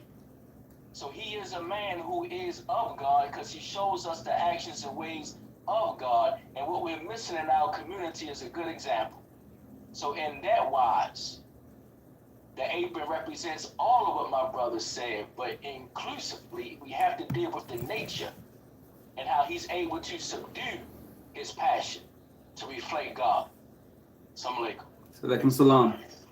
All right, my brother. So we coming to the close on this, and here's the question. I would like everybody to participate in this question. It's a two-part question. You all have mentioned how the Honorable Minister Louis Farrakhan asked that you all go about uniting the various lodges, right? The Masonic lodges. So my question to you all, the first part of it is, how do you think that can happen? And the second part is, specifically, what specific role can you personally play in uniting, making what he asks come into existence? So I'll repeat that. From your perspective, what could be done to create a greater collaboration and unity amongst the lodges? And two, what can you specifically do to make that a reality? So we'll go in this order. We'll start with our brother Carlos. Then we'll go to Brother Grant Sr. Then we'll go to Brother Christopher. I keep up, ma'am, Brother Am, Zai. Then Brother Tony. Then Brother Melvin, Brother Marcus, and then Brother Abdul Arif. Assalamu alaikum. Alaikum salam. I'm gonna keep mine very short and very simple. I appreciate all of the lessons that my fellow brothers have been sharing, and I will promise you that I'm going to incorporate that in my teaching and how I carry my life going forward. So I appreciate you guys. My answer to that is very simple. We fancy ourselves as master builders, and we deal in the construction of not only ourselves, but our construction of our fellow man. In that same vein, contractors like to use the term measure twice and cut once. So all I ask is that we use that same ideology when we deal not only with individuals that want to follow us, but those individuals that don't want to follow us. You see, we quickly want to shun them and give up on them. But as the minister has operated his entire life, he doesn't just shun individuals. That's right. He tries his best to work with those individuals, regardless of what type of scrutiny or what type of criticism or hate that individual may be given to the minister. So I just ask that us as leaders, we have, the individuals that may be watching this Facebook Live, let's measure twice with our fellow brothers before we decide to cut them off. I also want to say I am aware that, like I said before, this is what calls a cascade of criticism for those that don't want this to happen. So I will say this to those individuals: I'm going to pray for you even harder, and I'm going to love you even more. And I think that's what it takes for us to get us on the right path. I release. Beautiful, my brother. Go ahead, next, brother Grand Senior. Y'all take off your mute.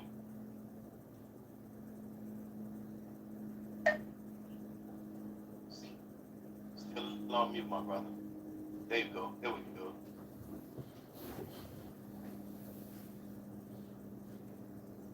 Wait, we can't hear you.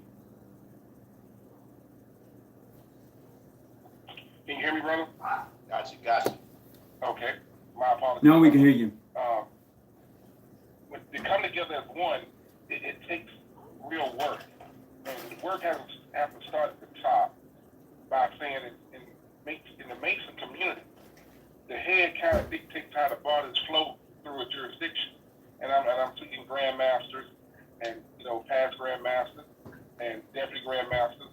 If they can collectively build a network of channels of talking and speaking to each other and start to see how they can bring the different jurisdictions together with the separation of ideologies of what we do, then I think that'll be the starting point and the most important part of building this bridge for it to actually come to life.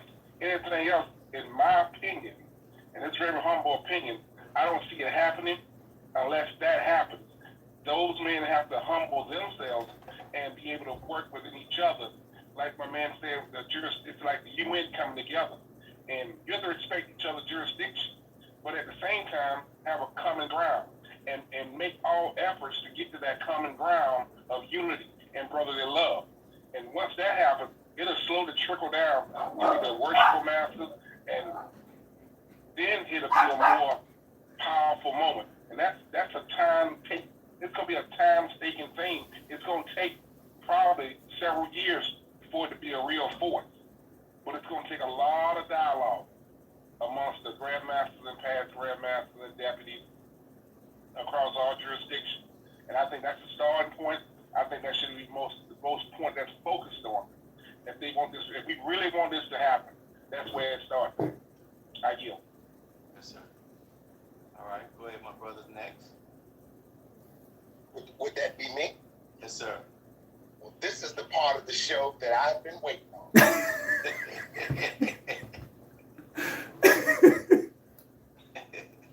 One thing that the minister has always said: when people are doing you wrong, call them out. We all know that it's Prince Hall who feels this way about us. We have no problems with anyone, but when the European has told you, we only recognize you, and everyone other than you is clandestine, you really don't even research that word or that statement to understand what it means. That means those who are not a part of the United Grand Lodge of England makes everyone else clandestine. But your Masonic obligation is what makes you a Mason, not some sheet of paper. It's your duty, your walk, how you carry yourself, and what it is that you're doing when you say you are what you are. Some things can happen just that things. The same way we can deposit money for a long time and run that card that says, Chase can get you your money lickety split by the push of a finger. So what has to happen is this has to start from the hearts of the individual. See, when you are circumcised, that is the practice of a Jew, of keeping your member clean. But you have to have a circumcision of your heart to keep that larceny out of your heart. And if you don't have that, then you are not who you say you are. And as long as you have larceny, you are a thief. And if you are a thief, you will kill. It's rob, steal, and kill. And that's what has always happened. This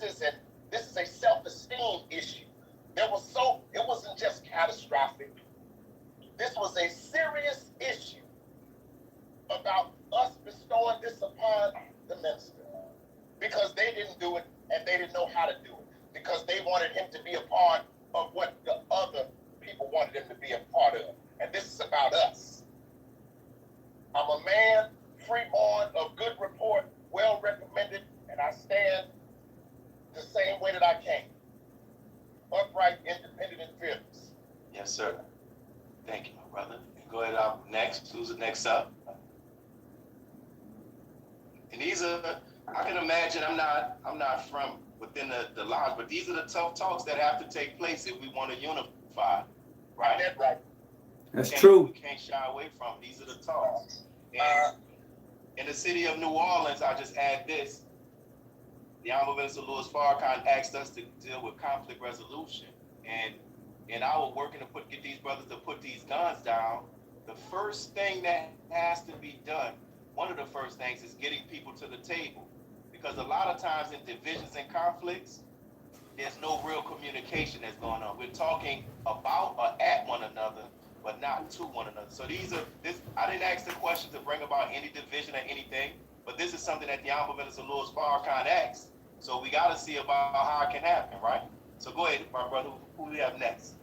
I think I'm up next if I remember correctly. Go ahead.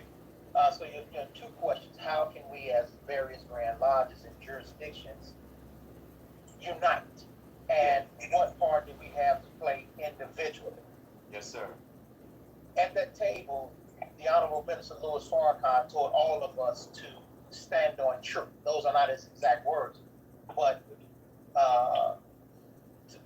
however, to stand on truth and to always stand on that truth regardless to whom or what.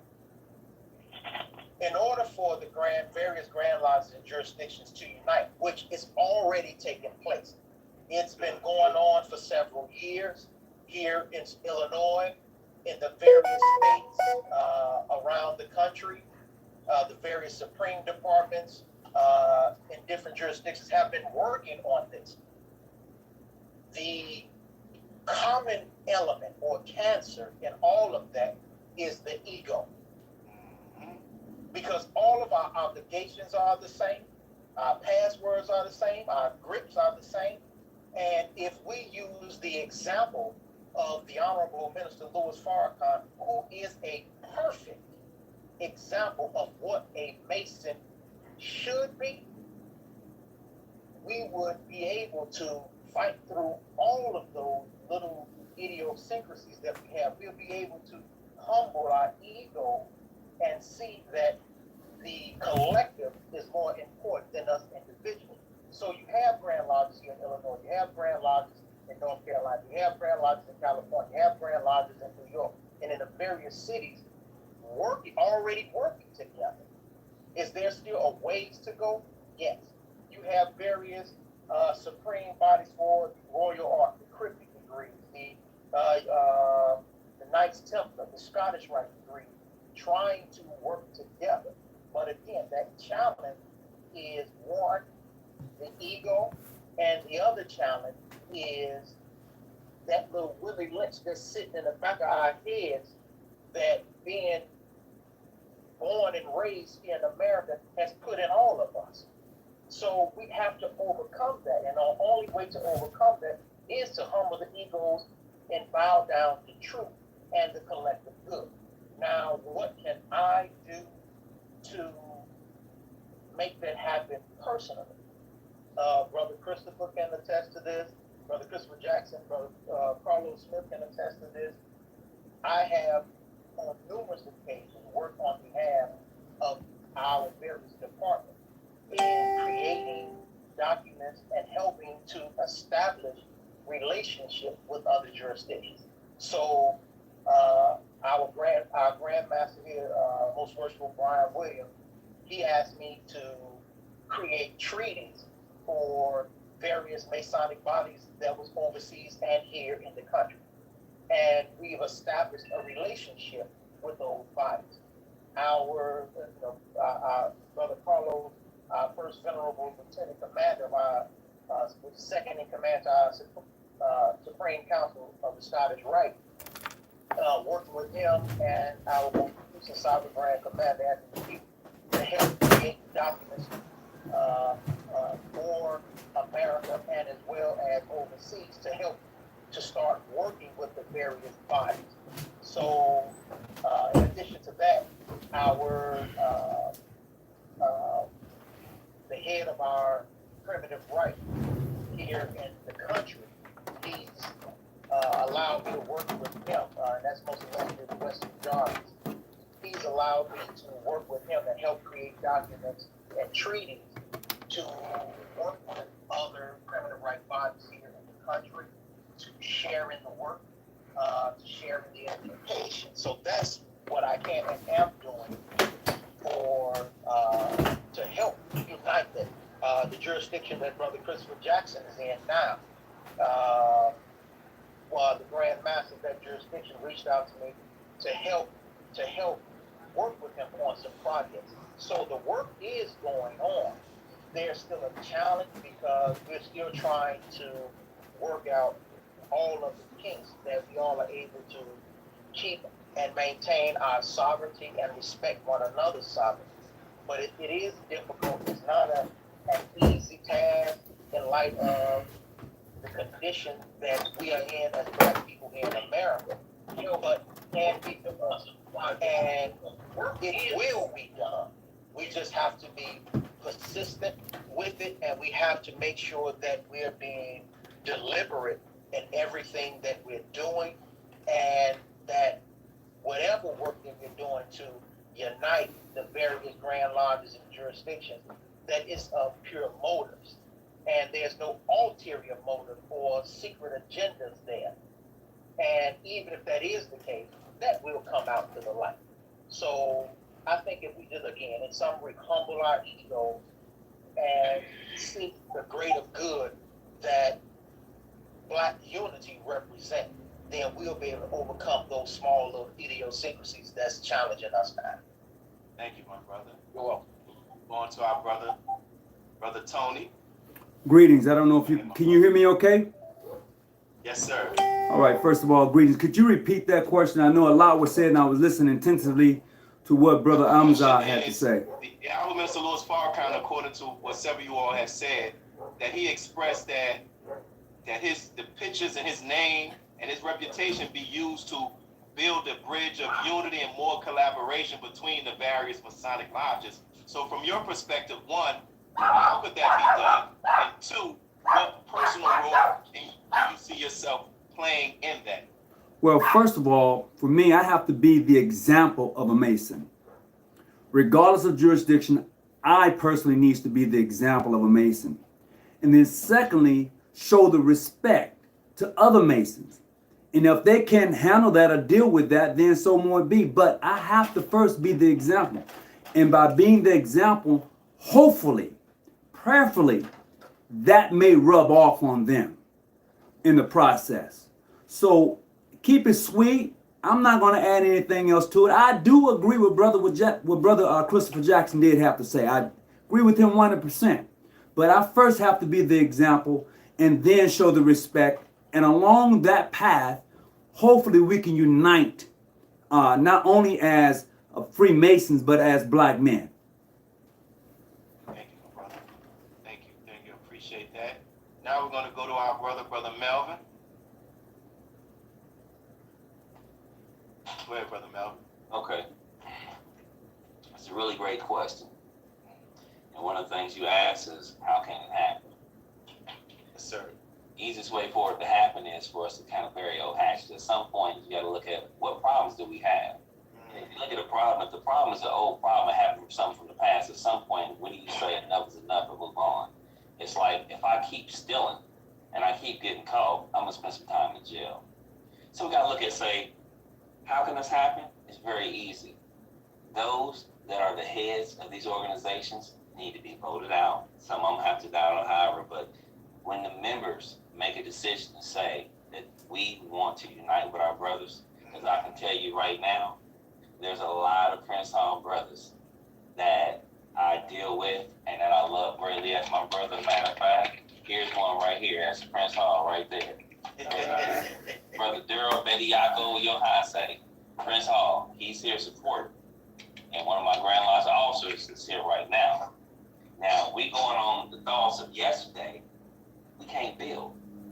but I'm talking about 2020. We are black men, and we are also Masons. We have to unite. We have to unite. This is not an option. So we have to swallow pride and make sure that we do it by any means necessary. We know we all heard that saying before, and I mean that, by any means necessary. And what the role I'm gonna play is every organization I know, every brother I know, I'm gonna come to them and we are working out things where we are saying, hey, we're gonna be on one accord for the mission. And the mission is what? Unity. Hope, faith, and charity. That's it. That's the mission. No matter what Masonic organization exists in this world, that's what we have in common. If we can focus on love, faith, hope, and charity, we're going to build from there. Anything else, it's really not that important. I got a lot of cousins that after 24 hours, I'm ready for them to go home. But that don't mean I don't love them. Right. I love them blindly. So I'm going to do my part personally to take this next year to build a coalition of a lot of organizations, because I would rather get attacked by a dog than a million bees. Because they're a lot more effective. So, Brother Melvin, quick question, because I'm not familiar. So, you're saying that the two brothers that are with you, they're Prince Hall and you're not Prince Hall. I don't understand, right? One of them is Prince Hall. One of them is Prince Hall. That's my grand treasure. Okay. CIC. What's up, Brother Johan say? That's what's up, brother. So we sitting here, and afterwards we're gonna go get something to eat. Guess what? So all the stereotypes that exist, we tearing the walls down in 2020. Yeah, that's what's up. The main thing I'm saying is, it may not be some of these other guys that's over these organizations that can bust the walls down. It's all right, because the bondage breaker's coming. We're gonna tear the walls down anyway. I like that. I like that. I know the Honorable Mr. Louis Farrakhan would be exceedingly proud of what you all are doing. So we're gonna go. We have Brother Marcus, Brother Rashad, and Brother Arif. And hopefully, I'm not leaving anybody out, right? No. Go ahead, Brother Marcus. Assalamu alaikum, family. Something that has worked for me is what Pop said. Past Grandmaster Tony Hawkins, you have to be the example. Being a student of the Nation of Islam, we were taught to put a clean glass next to a dirty glass and let the people make a decision. So in saying all of that, I want to thank William T. Hill, past Grandmaster Zerubbabel Grand Lodge here in Maryland. I want to thank Brother John Brickhouse, past Grandmaster Acacia Grand Lodge. I also want to thank Brother Ronald Cole, who is the Grand Master of Highland Grand Lodge here in Maryland. And also with my family under Tony Hawkins, past Grand Master. We have made every effort to try to come together. And I think we're lacking maturity, a lot of us are, to be able to settle our differences. I've mentioned to some Masons that for you to say I'm not recognized as a Mason is as silly as you telling me I can't buy my mother a Mother's Day card because we don't have the same mother, but you own the store with the card in it. It doesn't make sense. It doesn't make sense. Ancient craft Freemasonry is about the unity. We're multiple ritualistic, but I think what's missing is I think a lot of us take it really too far. I don't mind you supporting your team. I don't mind you supporting that which helped you to become a better man. That's beautiful. My problem is when you allow them showing you the light to make you blind to other lights. The only one that there is of is God. Everything else can be duplicated. He cannot be. And I believe with the pain and hurt that many of us felt, that many misunderstood when they saw Past Grandmaster Tony Hawkins and us when we came back from being with the Messiah a year ago, is they misunderstood what they were seeing.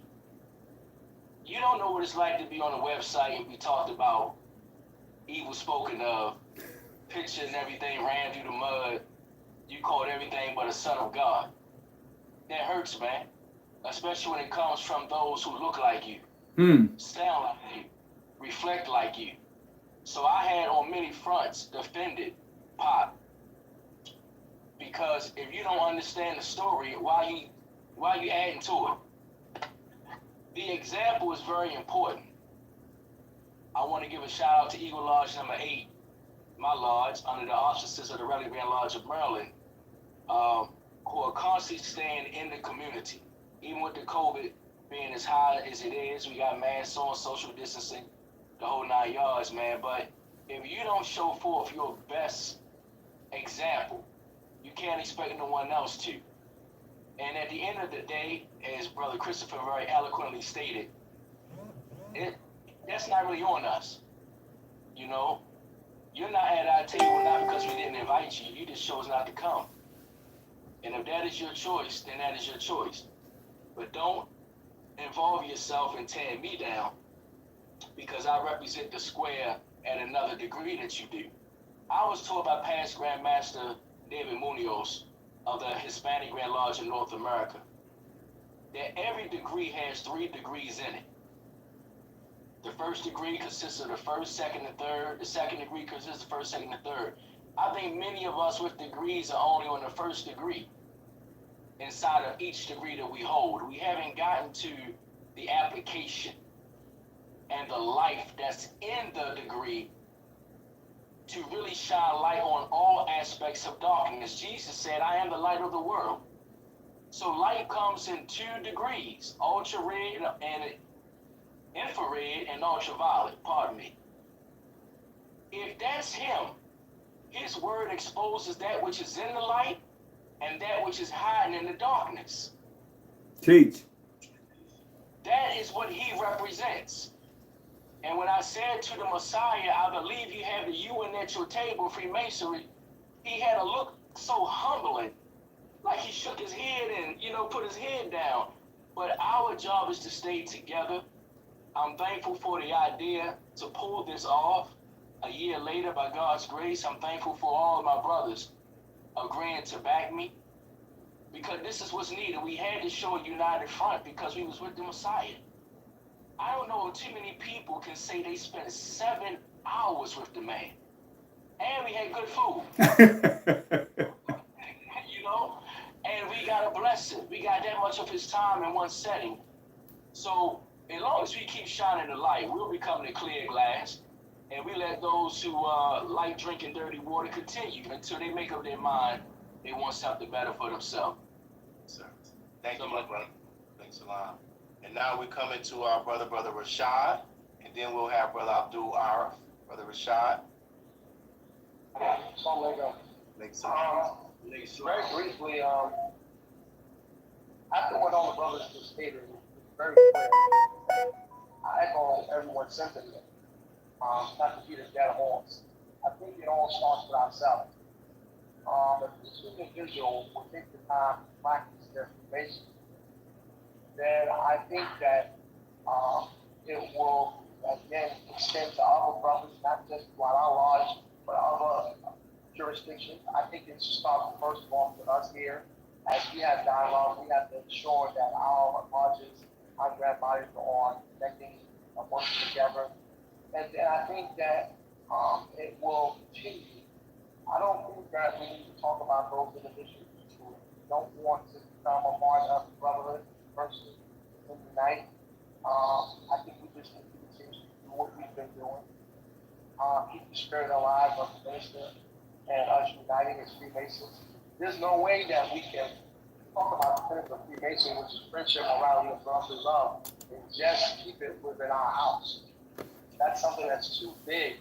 When you have a universal friendship, practice divine morality, and have unconditional brotherly love, I think that will allow us to raise the consciousness in our communities, and will help unify people financially, so economically we can make changes. And some of the things that our communities are experiencing, we as Freemasons can really have overall effect to make a difference. And I think there's powers that be that know that. Freemasonry reaches across so many lines, economically, religious, ethnic, otherwise, that people, just like in other schools of thought, trying to find walls and barriers to stop us from talking because there's so much power within the confines of eternity. We have to continuously push forward, knock these walls down, and strive to become one.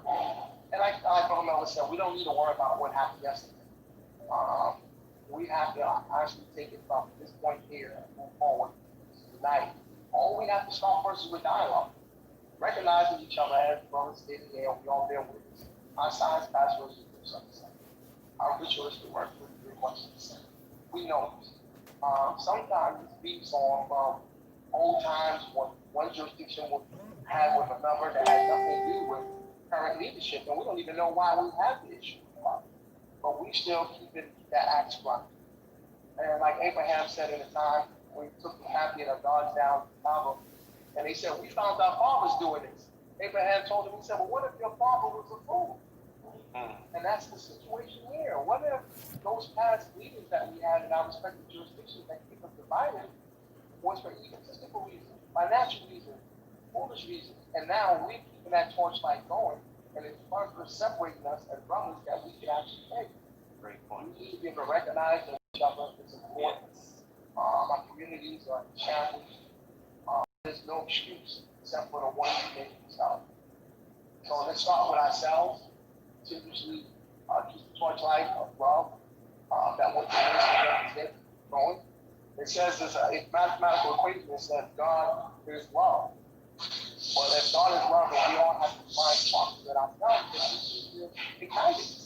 We need to unify with other God. We need to work together to make a difference in our community. With no excuse. Let's not make it excuses on why we do.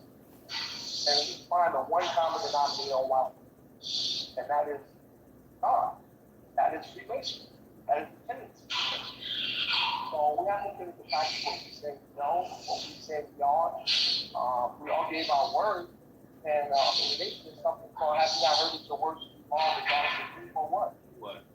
And so we can't have. We're going to run into some things, and we're going to run into some what's, but we have to persevere. Make no excuses about it. We have to, and us coming together with Him is showing us that in that time that we have no choice. Come together collectively as free races for the benefit of everybody. And with that, Thank you. And we'll close out, brother Abdul R.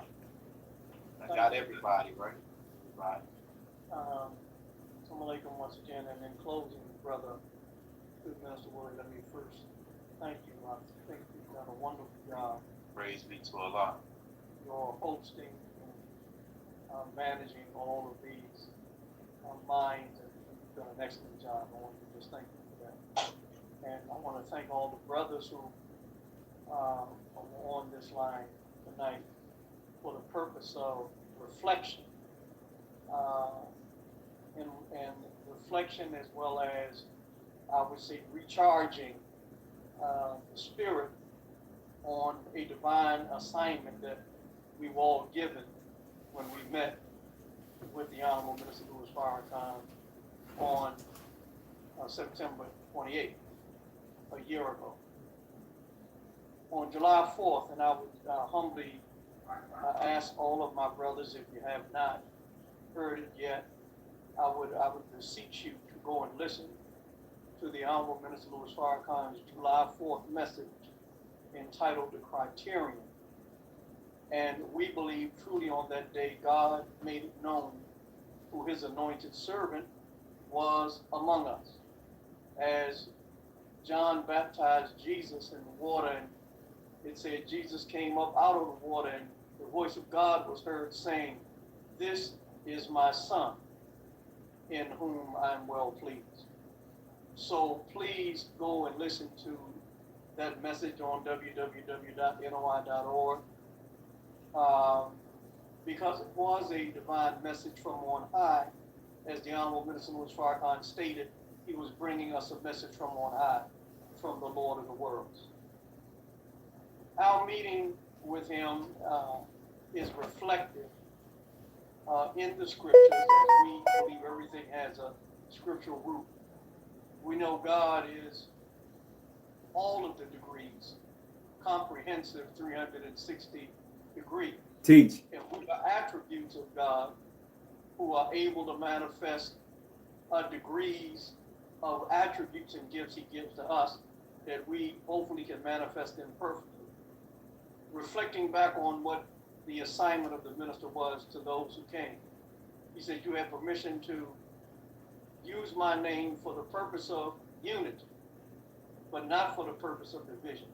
That would seem to me a year later to remain the assignment. And since when I listened to you all on that day and listened to you all again tonight, the two words that come to mind is righteousness, do righteousness, and secondly, to give in service. And all of you in your various jurisdictions and lodges, I believe, are proponents and actors in that way.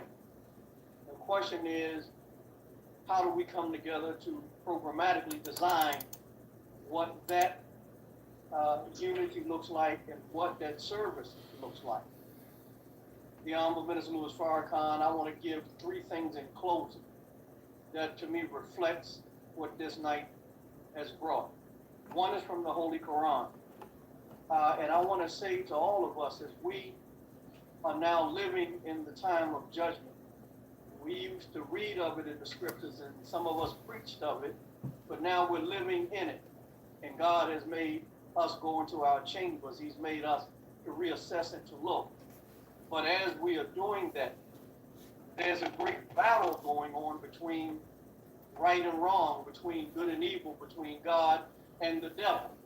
And the lineup now, God and his representatives and the devil and his.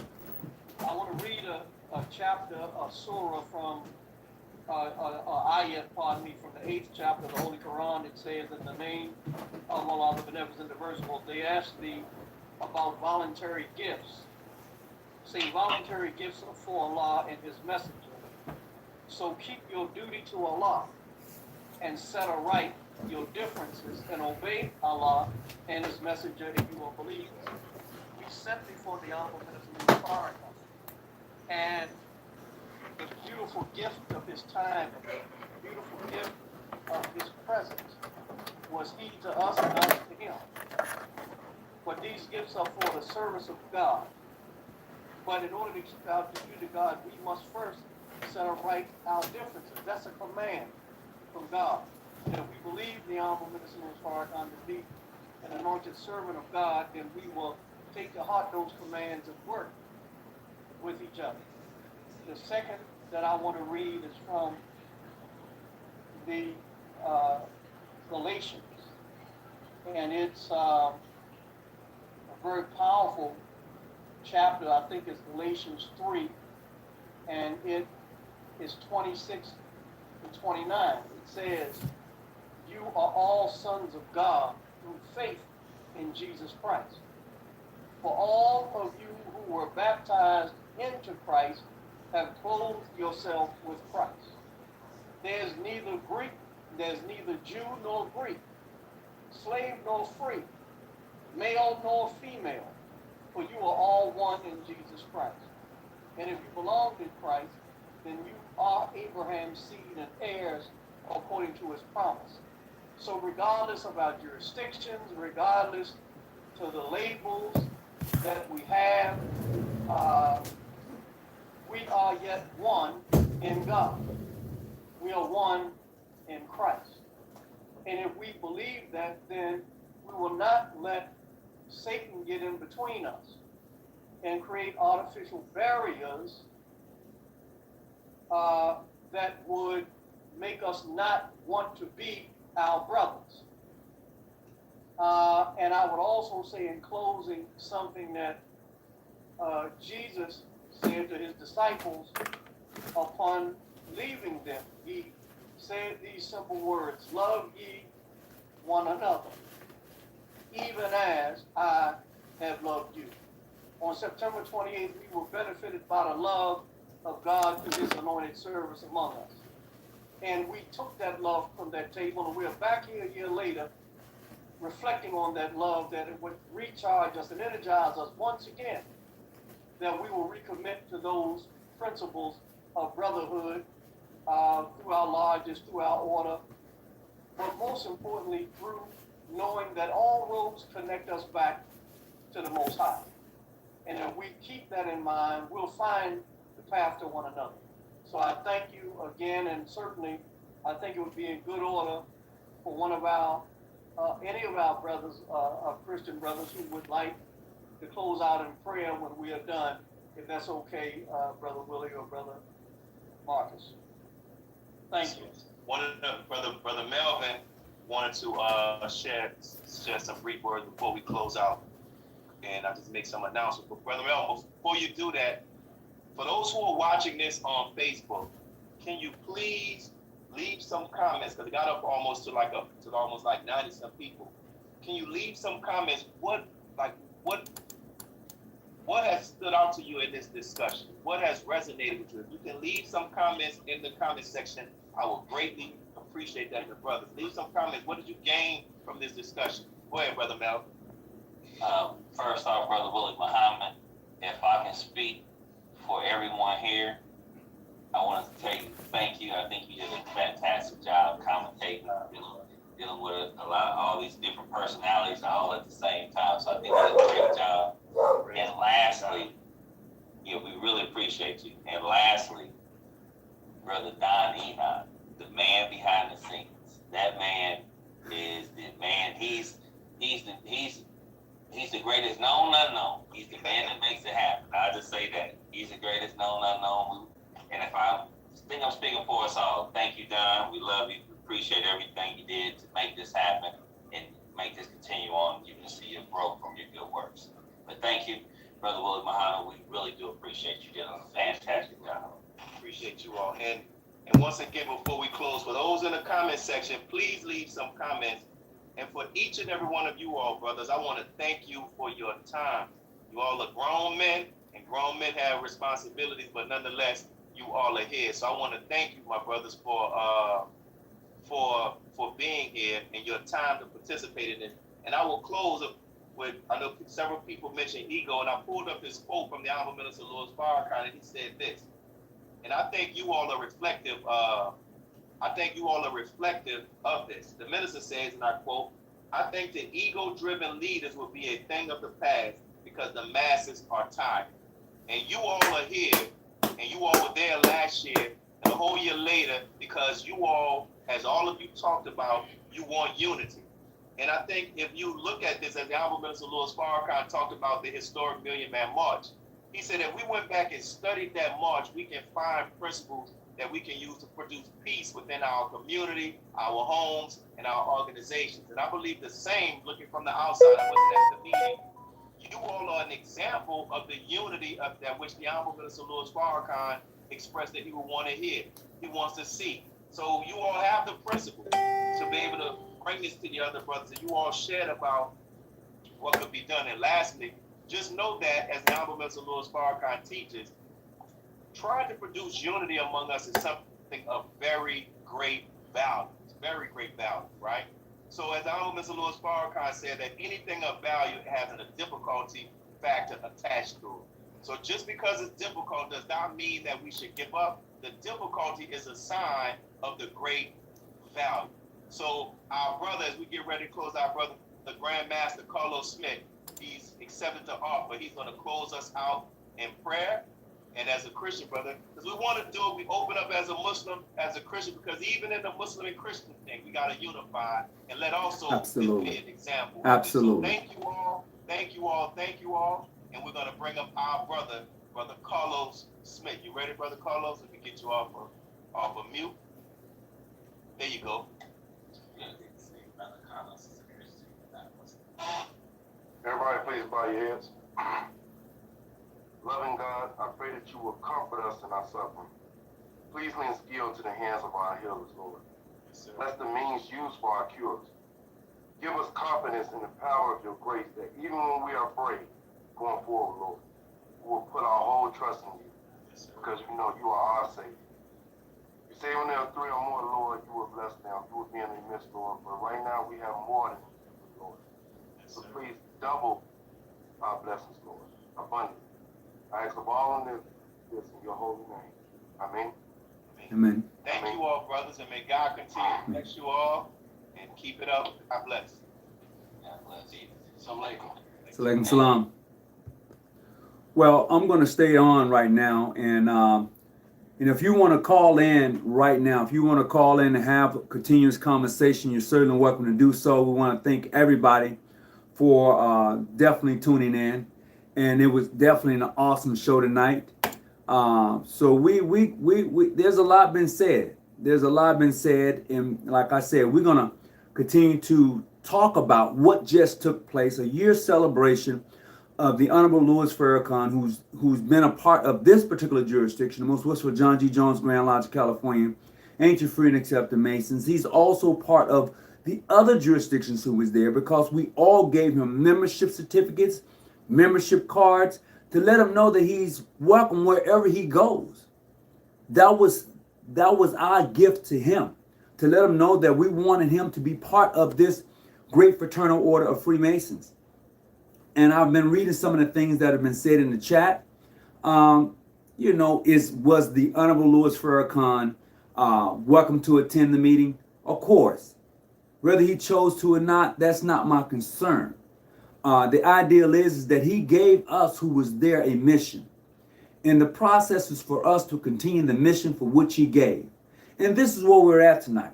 So if you want to call in right now, that number is 619-985-1184. I'm going to be on here for a few more minutes.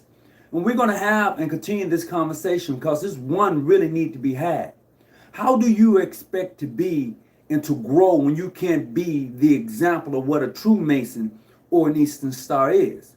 With all the talk and rhetoric about who's who and what's going on, if you're not being the example, if you're not setting the standards of what it is to be, then you can continue to talk and continue to slay and to do other things to talk about people, and you can just do all of that. But in saying that, you must somehow come to understand that you got to be the example of what it is that you so-called are a part of. So, with that being said, if you want to call in, I'm going to be on here for a little while longer. You're certainly welcome to do so. And I think that would be only beneficiary if you want to do that. So, definitely, it's indeed an honor to have been part of this program tonight, and to listen to those who was at the table, and to know that the relationship that we've built, that we continue to grow forward, that we continue to offer the branch of friendship and brotherly love to our brothers, continue to grow and to be the example. Welcome aboard, Most Wishful Universal Grand Lodge, Shreveport, Louisiana. How you doing today? I hope everything is well with you. So here we are at the crossroads. What are you going to do? Are you going to be the example of a Mason, or are you going to continue to talk rhetoric to tear down someone in order to build yourself up? And if that is what you planning on doing, and if that's where you at in your Masonic journey or walk, then you are less than. You are less than. You must be some type of Morse man. If you need to tear down someone to build yourself up, you are less than. Period. You're not equal to anything. No man needs to tear down another man to build himself up. No woman needs to tear down another woman to build herself up. Her work alone will speak for who she is. His work alone will speak for who he is. The world will be able to see that his light shines. Her light shines. And the reason most of our lights don't shine is because we got it hid up under some mattress or another. We got it hid up under some closet. We got it hid. It's not sitting on a high hill where people can see the light. It's hidden in a low valley where they only see a glimpse of light. So I'm encouraging you, brothers and sisters, to let your light shine. I'm encouraging you to be the example of a Mason, not to tear down someone to build yourself up, but to build that person up. I've learned some things along in life. Never stoop down to a man's level unless you're lifting him up or her up. But always raise them up to your level. Hear me clearly. Never stoop down to a man's level or a woman's level unless you're picking them up and bring them to your level. So if I have and you don't have, what type of friend am I? So we're gonna get on this tonight, and I'm hoping that for those of you who was able to follow and to hear what was being said tonight, got something out of it. And if you want to call in and have this conversation, I'm here to have the conversation. Since many of you was asking, what was the backdrop? What was going on? You know? So here we are. If you want to call in, you're certainly welcome to do so. And we can have this conversation. That number is 619-985-1184. Hold on just a second.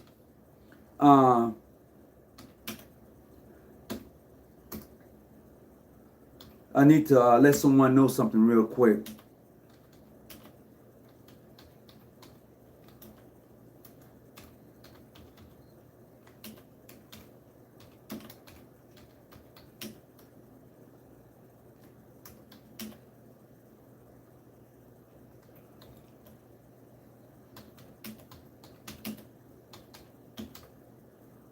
There you go. I think I got it. We are live. Thank you. And we're looking forward to it. So, I hope that everyone has gotten some out of it. So I hadn't been able to read any of the chat right now. Thank you there, Brother Jackson. Call in number 619-985-1184. Definitely love the message tonight. Brothers, I can watch the video over again. Thank you, Brother Lee Hall. This is proof that all jurisdictions can come together to finish the incomplete work. That is beautifully said. That is so beautifully said, Brother Dexter. I appreciate that. Classy. I think that's K-A-M, classy, a classic. Thank you. I appreciate that. Send working orders to the most wishful United Grand Lodge. Oh, okay. All right. We'll have to do that. Oh, he said he hopes somebody calls in. Well, if they don't call in, it's quite okay. But definitely we want to show the love of what Freemasonry is all about. We want to be the example of what Freemasonry is all about. And definitely push the narrative. It is time for those who are called themselves Masons to grow up. It is time for you to set aside your childish ways and to actually grow and to become a man. You know, in Freemason, we talk about into apprentices being the youth of a Mason. We talk about fellowcraft being the adult of a Mason. Then we talk about the master Mason being the man of a Mason. And a lot of times I'm still finding that those who proclaim to be master Masons are still in their youth. You know, that zeal that they have so rapidly running through them, is they haven't yet learned how to subdue their passion when they're dealing with other Masons. They haven't gotten there yet. And I'm gonna tell you, and you know what? I was there at one time. And now that I'm looking at things from a different perspective, we all have to grow up. Hold on just a second. Greetings. Hello? Hello, hey, what's going on? Not much. Who am I speaking with? Brother Chris.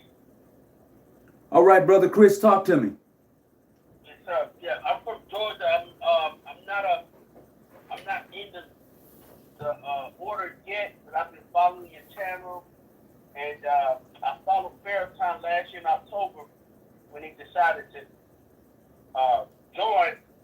I'm a Christian, you know, by faith, but I listened to Farrakhan as well, Nation of Islam, and I saw that some of the brothers, you know, the black brothers came together and brought them in, and that was October of last year. So I'm just wondering to see like how in tune is that with the order or the brothers when it comes to like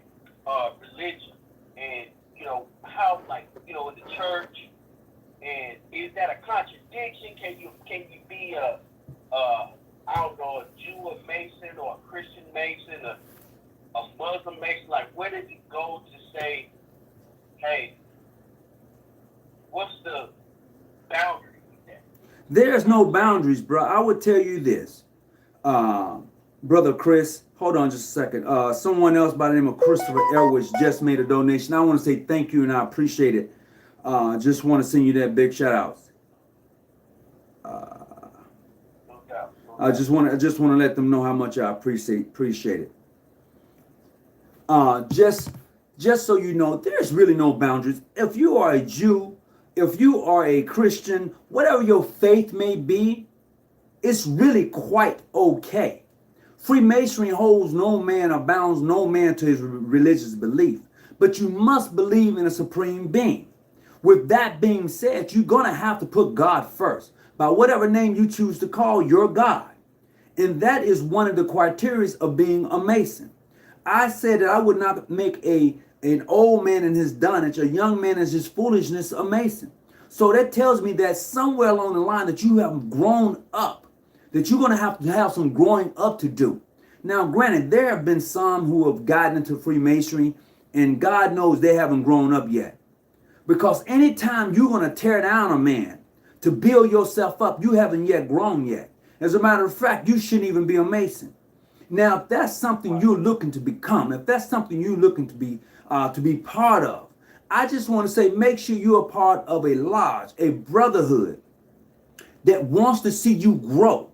Not only wants to see you grow from a youth to manhood. I don't know your age, but I'm saying see you grow, completely grow. I mean, see you financially grow. See you become the better husband, the better uncle. See you grow, bro. You don't need to be around any man that's going to hold you down and talk about you and keep you from growing. You want to be around men who wants to see you succeed. And that is the difference when it becomes to Masonic lodges. Some brothers and lodges will tear you down because you're talking to another brother from another jurisdiction.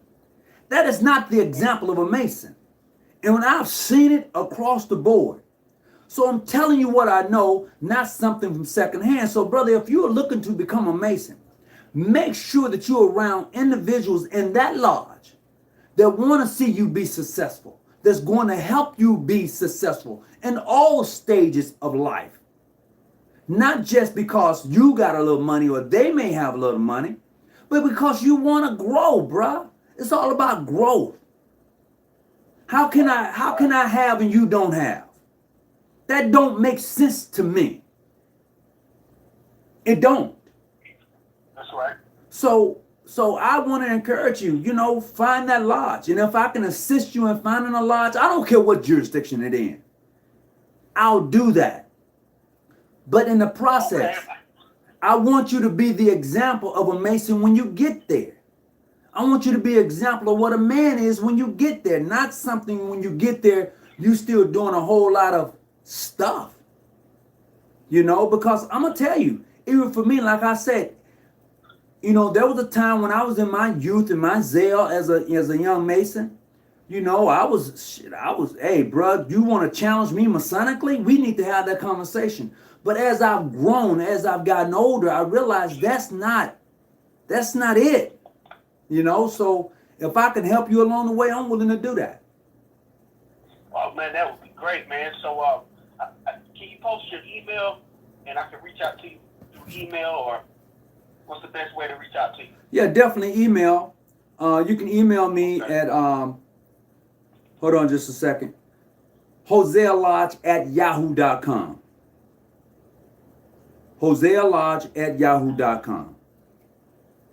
Gotcha. hosealodge@yahoo.com. Yep, that's with an H. You know how black people spell Jose.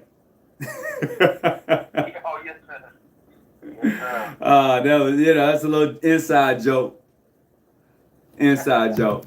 But yeah, definitely, bro. Certainly. Oh, man, I like what you're doing, man. I appreciate you. Thank you so much, and you keep up the good work, brother. Hey, I appreciate you. I really do. Thank you. No doubt. All right. So as we continue, I'm going to be posting more pictures in regards to what took place with the minister, for those who was all there, because it was certainly beautiful that we had that opportunity to sit at his table, to eat his food, and to be there with one of the great leaders of our time, you know, and that he is to a lot of us. And to the brothers who were not able to be on Zoom tonight, I want to say, you know, to you, I appreciate you. You know, I really do. And the mere fact that you showed up when people didn't want you to show up, you were there. So as we continue to have this conversation, if anybody else wants to call in, you're certainly welcome to do so. I would, hey, do you. That's what I tell brothers all the time, do you. But if you want to call into the show tonight to have this conversation, certainly, I would say that it would be indeed an honor and pleasure to have you call in. I'm trying to see what's in the chat room. I got two devices going on here. I'm clicking and trying to see exactly what's being said in the chat room so I can respond to any of the questions that I may come across or may see. Until our death, we have to start somewhere. You're welcome and highly appreciated. Thank you. I appreciate it. Thank you. The good words that sound one-on-one. Love the message tonight, brothers. I can watch the video over again. Appreciate Chris Edwards. Once again, I appreciate you. Thank you for the donation. I really appreciate it. Thank you. Really do. So we're going to go ahead and log off tonight. But as always, I hope you got something from this message that was given tonight.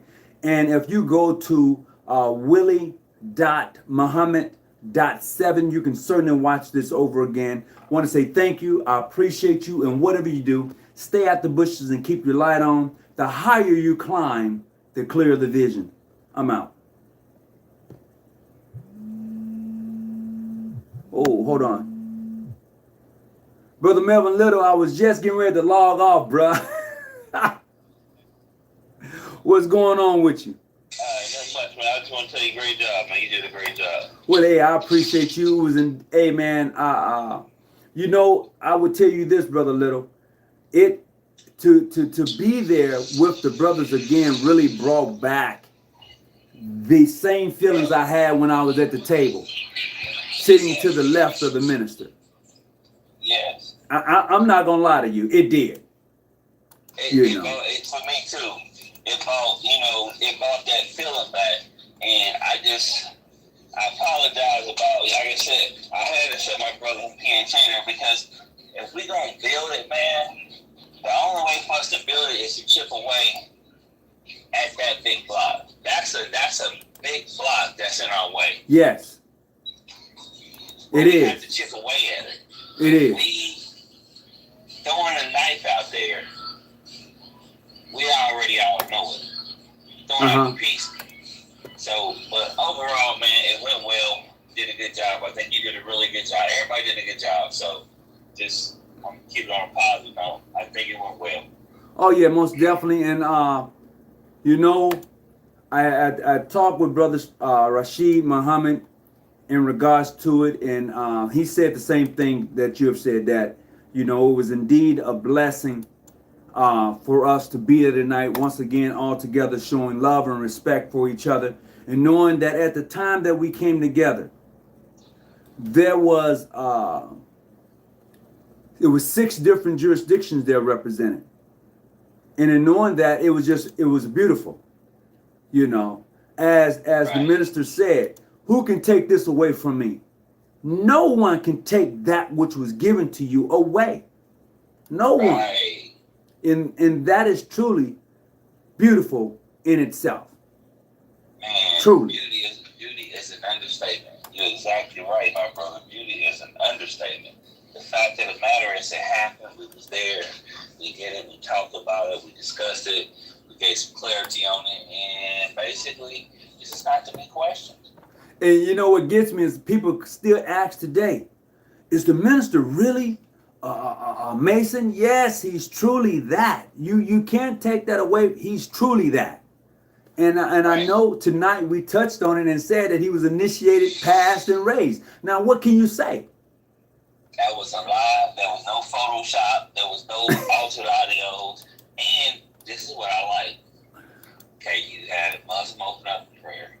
You had a Christian close it out in prayer. Hey, I'm at the table. I'm neither Muslim nor Christian, but that's how I was trying to let it be known that look how diverse this table is. Yes. Because I don't want us to get put into a Muslim box or a Christian box. This is a diverse table, and I was just trying. For me personally, I was trying to say, hey, we coming to unite, y'all. It is what it is. Right. This shit got to stop. It does. It really has to. And you know, it starts with us. If you want to see change, look in the mirror and become the change that you want to see. If you want to be the example, look in the mirror and become the example that you want to see. And that's what I've been saying for the past few months. When you said be that the was example. Powerful, when you basically said my issues are nothing compared to my mission. That's how I took that. Right. That was very powerful. Absolutely. Most people, some people might not have got it, but I got it. Mm-hmm. You basically say, yeah, it's an issue, but hey, you like, I got to be the living example of where the fuck I'm supposed to be at. That was powerful as fuck. Well, hey, and that's what we're all at. Right. I mean, we can't have a unity moment. Dispel, even though, yeah, we all know Chris is right, but that is not. If we talking about unified, I mean that just like that was that. I'm gonna tell you what that is. I told you, man. See, I told you. Look at him. Well, that was a setback. Well, I'm going to agree to disagree on two fronts. You are right when people say, look at him, I told you so. You're correct. On the other end of that spectrum, you can say that he threw a dot or he threw a rock at the problem that we have. He threw a rock at it. Hold on just a second. I want to add somebody else to the call. Hold on. Hey, Brother Goodman, are you calling into the show tonight? I'm calling into the show tonight, bro. Hold on, I'm going to merge you in. Hold on.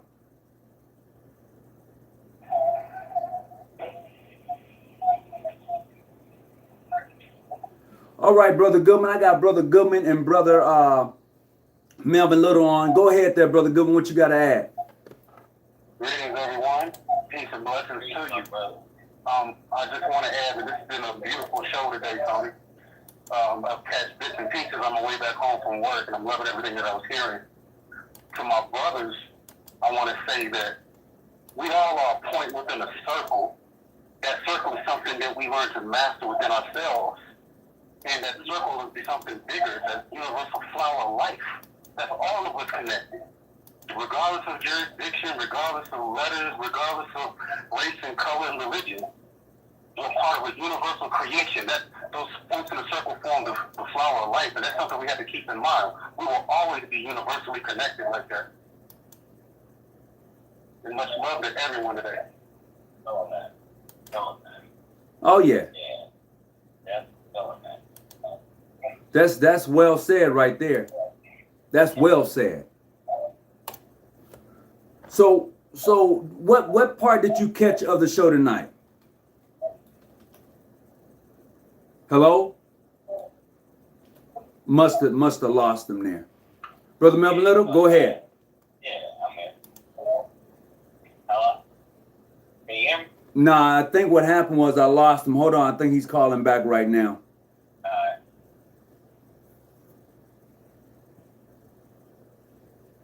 Go ahead, you continue to talk, Brother Little.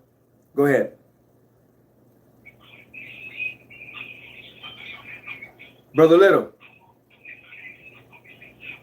I think I lost him too. I think I'm going to have to cut him off. I'm hearing some music in the background. Is that you, Brother Little?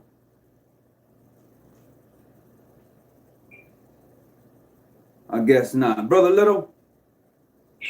Yeah, go ahead and finish talking if you got something else you want to add. Nah, I was just saying that, that we know that is the issue. We got to keep chipping away because there's so many guys within that organization. They ready to break out. And some of them are already saying, "Fuck it, we must be the bondage breaker." Right. I'm agreeing with you, but we must be the bondage breaker. And to, as much as they are mad and ashamed of what their organizations do, they don't want to be spit on. I don't want nobody spitting on Greg. You don't want nobody spitting on Johnson Jones. Right. That automatically takes that upper hand and turns into a fit. Uh-huh. You're going to defend your stance, your grand line, your organization. Mm-hmm. That's what we do. Mm-hmm. I don't want to make them choose to defend. I want to make them choose to be free and be bondage breakers. They can't afford. Nobody can afford to lose membership. Either you accept and move on. The thing is, when you start breaking them away and by the masses, then things change instantly. Mm-hmm. So that's just my opinion. Right. You know, but everybody has a different method. So I'm not saying mine is right. I'm not saying his is right. It's just his opinion, my opinion, your opinion. We all got different opinions. Yeah. So. But they also are similar and they do a lot. Mm-hmm. So I'm looking. I'm going to be posting some pictures later on in regards to being at the palace. Pictures I had never seen before. Pictures that was actually, someone took pictures of us in the actual room with the minister as I was giving instructions during the initiation. I don't know who took the pictures, but there are pictures. That's it, baby. Yeah, I'm going to show and share those pictures and let them speak for themselves. Let the pictures speak for themselves. So look, we've been on here for about 2 hours and 30 minutes, man. This is probably one of my longest shows, and I certainly appreciate those. Yeah, I'm on the show right now, bruh. Look, 2 hours and 30 minutes, man. I'm glad you put it on the show. It needed to be on the show. One brother just posted. He said we should have 1 million Masons assembly. You know what? It's possible. It's possible, but everybody got to have a buy-in. It's simple as that. Everybody got to have a buy-in, and it can happen. It's all about being inspired. So again, I want to keep it positive in the messages. You know what I'm saying? Just keep it moving. Yeah, it's about being a bondage. For me, to speak to myself, it's about being a bondage breaker. And it's time for brothers to let go of all the dumb shit. Dumb stuff. Get beyond that. Oh yeah. Got beyond that. But other than that, I appreciate you, brother. You know, I love you very much. So I'm gonna say this here. Traveling Man said that I am not accepted by any regular jurisdiction. He is a member of an organization that has bestowed his honors and those of the jurisdiction that would come to support him Masonically. I'm gonna say this. He may not be recognized by Prince Hall or mainstream. He may not. But I guarantee you this. Just as he called for a 1 million man march, and over 1 million showed up, and they were not all Muslims, having a 1 million man Masonic assembly can happen if we choose to make it happen. But that's something we have to choose to do, see? And for you to sit there, Traveling Man or Smooth Ashley, and to say those things lets me know where you stand, not only as a man, but as a Mason. So, see, everybody that looks like you ain't your kin folks. Everybody that looks like you ain't your kin folks. And I'll say that because, like I said before, anytime that you're going to tear down or disown or dismantle a thought from a brother who meant it on a positive note, you telling me you less than. You're telling me you're not ready to grow. See, a person who's not ready to grow shouldn't be in your circle because all they want to do is tear you down. That's just like a person who grew up in life and they become successful. And then those who we leave behind or she leaves behind like to remind them of who they were a long time ago. I remember when we used to smoke. I remember when we used to run the streets. Yeah, I did that. It was all fun. But see, the reason I left you behind because you wasn't ready to grow. And this is what I find amongst a lot of Masons, period. You're not ready to grow. So I have to leave you behind in order to grow. In order for me to sprout my wings, in order for me to come up, I got to leave you behind. And this is what I see when I see comments like that. He's not a regular Mason. Well, hell, what is a regular Mason? Since you want to speak on it, you know, you want to speak on it. What is a regular Mason? You know? And this is the saddest thing I can say in regards to brothers who claim, because you are a part of mainstream Grand Lodge, Smooth Ashley, Traveling Man, because you're a part of that predominantly white Masonic organization, you're going to say to a brother, oh, you're not a Mason, you're not regular. We go back and forth over this too damn much. You need to grow up, bruh. You really need to grow up because it's time. It's just really time for black men and black women to look beyond their mere small thoughts. Your thoughts are too small. You know, you need to. Your thoughts need to be bigger. When the brother said it would be nice to have a million Masons assembling, his thoughts are huge. See, he's not a small thinker. But for a brother to come behind and say, well, he's not a regular Mason, it'll never happen. Your thoughts are too small. You're too small-minded. And you may feel, well, why are you coming at me, Brother Hawkins, like that? Because that's how it is, bro. That's truly how it is. And that's why Christopher Jackson said what he had to say. There you go. Just like you said, Brother Little, I told you so, I told you so. This is why we're at where we're at. And this is why it's important for you and I and those who are like-minded to be the example of what a true Mason is.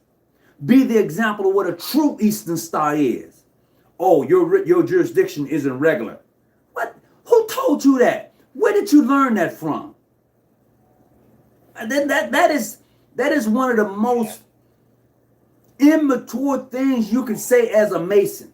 That's because you don't have any words to really bring forward. They don't have no true light of unity. They don't. And that's why I keep saying, it's time for the bondage breaker for these guys that want peace out of bondage. They're in bondage, man. They are literally in bondage. Yeah, because you can't even think freely for yourself. This is why I'm where I'm at today. See, in this particular jurisdiction, and I can say this because I'm an honorary member of Brother Melvin Little's jurisdiction. I am free. I am free. I am free to think and to be. That's the difference. You talk about, well, you're in violation of your bylaws and your Grand Lodge Constitution. I am free to think and to be. That is the true essence of a Freemason. Is to be a free thinker and to be. When you can't be and not a free thinker because of what somebody else says, you are a slave to that person and to the way that person thinks. Period. You're exactly right. You know? Second that, you are exactly right, my brother. If we don't change our thinking, it is 2020, and we still thinking like damn. Like some damn second graders. Yeah, my water is colder than yours, and my food is hotter than yours, and you know that. Look, it is just time out for the foolishness. It's time for us to grow up. It's just really time for us to grow up, and that's where I'm at. I just don't have time for the foolishness. I really don't. I agree with you 1,000%. How do we get that? Like, we got different ways of doing it. My way is, we have to chip away. We got to chip away. A little piece here, a little piece there, but at the end result is we're gonna win, huh? So to me, that's the end result for me. How do we win? How do we change things and cause a paradigm shift? And then masonry, it's gonna take all of us. Well, the idea right now, I would tell you this. I will tell you this right now. A paradigm shift is coming. When people stop being a coward and cowering down to what other people think of them. See, this is the difference when you're talking about being true and being a Mason. I'm not going to cower down to what you may think of me. There's only a few people who I really give credit when they want to talk about me. And I can tell you who they are right now. Okay? I can tell you who they are right now. And you know what? They already know. If a person, and if you have my phone number, and you have personally met me, and you know you could pick up the call, and you could pick up your phone right now and call me at 2 or 3 in the morning, you know I'm going to answer the call. You already know where I stand. Period. You already know where I stand. And some of you know exactly who I'm talking about. Be it PHA, PHO, International, Modern Free. Ain't you free and accept the Masons? You know exactly who you are. You got my phone number. You know if you call me at any time of the day and I can answer the phone, you know what? You don't even have to say anything. See, anytime, I'm going to tell you this here about Brother Melvin Little in case you don't know.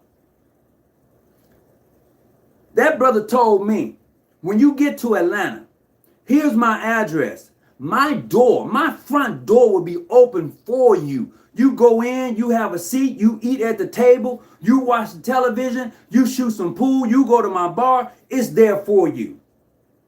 A lot of you can't say that about a brother that you hardly ever know. I'm just saying. See, to me, that is the essence of Freemasonry. Everybody that look like me is not my kin. But a brother that tells you these things is the brother. I'm just sisters. I'm just saying. It's time for us to stop pulling each other down like crabs in a bucket. As a matter of fact, you should be pushing that brother up. He should be able to stand on your shoulders to become successful and then reach back and bring you up. And I tell you what, as much as people hate LeBron James, he's an example of how to become successful, and those around him become successful also. Period. It's just that simple. You can hate on him all you want to, but he's an example. And I am myself trying to be the example of what a Mason should be, of what a husband should be. I'm not saying I'm perfect either way, but damn it, as a past perfect master, I'm definitely striving to be it, you know.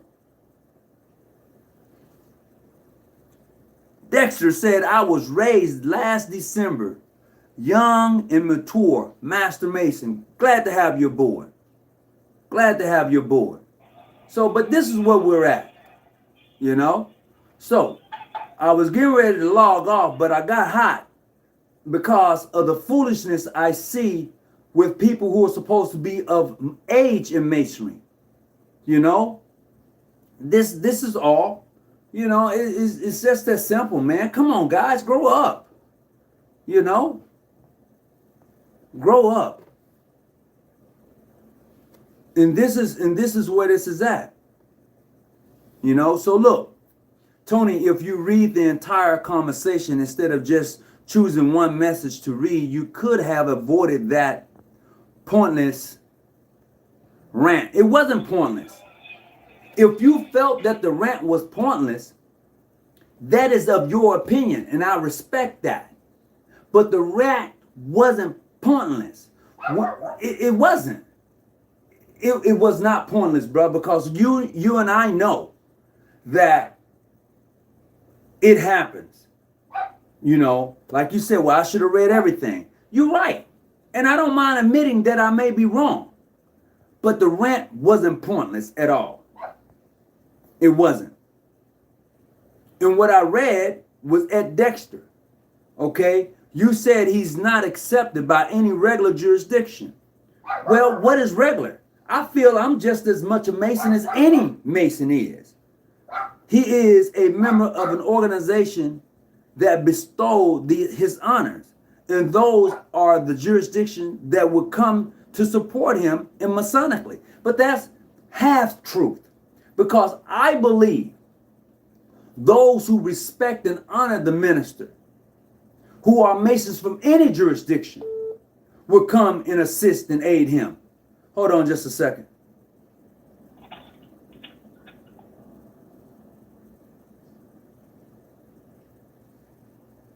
Brother Christopher Jackson, I've been on this show almost 2 hours and 46 minutes. What you got to say? Hold on. Can you hear me, Brother Jackson? Hold on just a second. I'm not getting you in here. I have Brother Christopher Jackson online tonight, and I don't know why.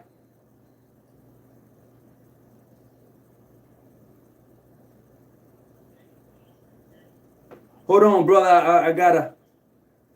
Okay. There you go. I think I got you right there. Yeah. Okay. Are you still on? You still got the show on? I'm still rolling. I was getting ready to log off about 40 minutes ago. I just actually got back on the phone. I was out and I heard once we got the main call. Then I had to turn it on and I saw that you were on. I knew you were filming, and then I saw that you were still on, and I just happened to read it clearly, and you just listened. Mm-hmm.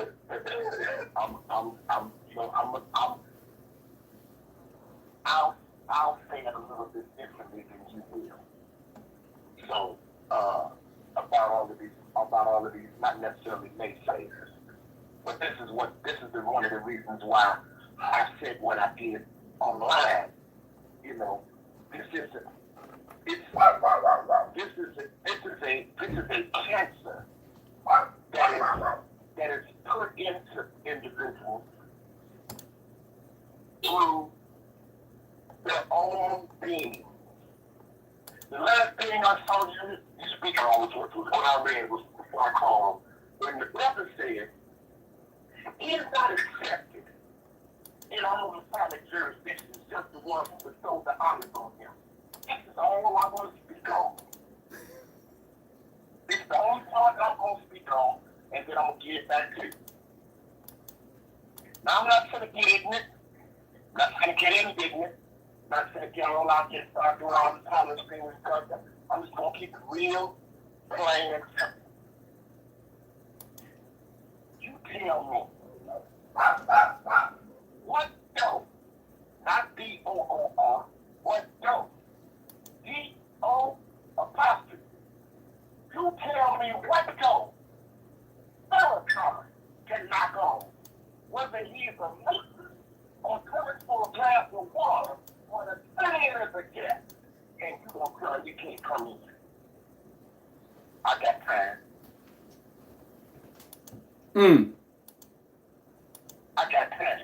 See, a whole lot of you so-called Masons sit up here, you're passing little initiation, you're doing your dues, you're doing whatever you're doing, you're read a few things, you're running up there, and you are basking in the brick hall life like you're doing, and you're being pulled apart, and you're perpetuating all of that negativity all throughout the war.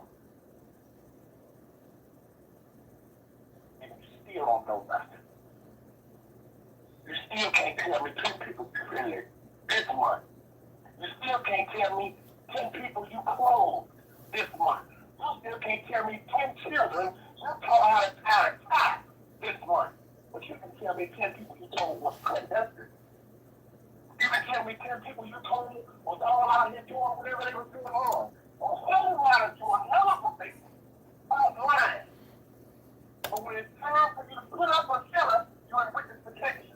Because it's a few of you that I've known for years. Known of you for years. You've seen me in public, and you didn't have all of that energy when you met me. That you have online. Because I'm not subscribed to no questions and answers.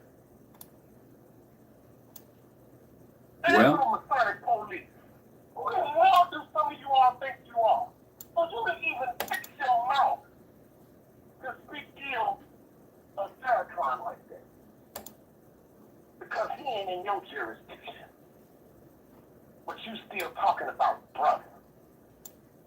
And you a horrible brother in your own home, but you want to call somebody else a brother. But see, Tony, I've always told you, bro, it's designed to be this way. But see, this is your moment. How are we supposed to fix it? We do it in love. You don't need to delete them off your page, delete their comments. Don't do none of that. You keep it the way that it is. Because people always need to see that ignorance. I'm a part of a jurisdiction that's known all over the world. But I don't even mention none of that. Some of these cats can't even get out of their own city. I don't talk to people that don't even have a passport. Because you think locally. You don't think internationally.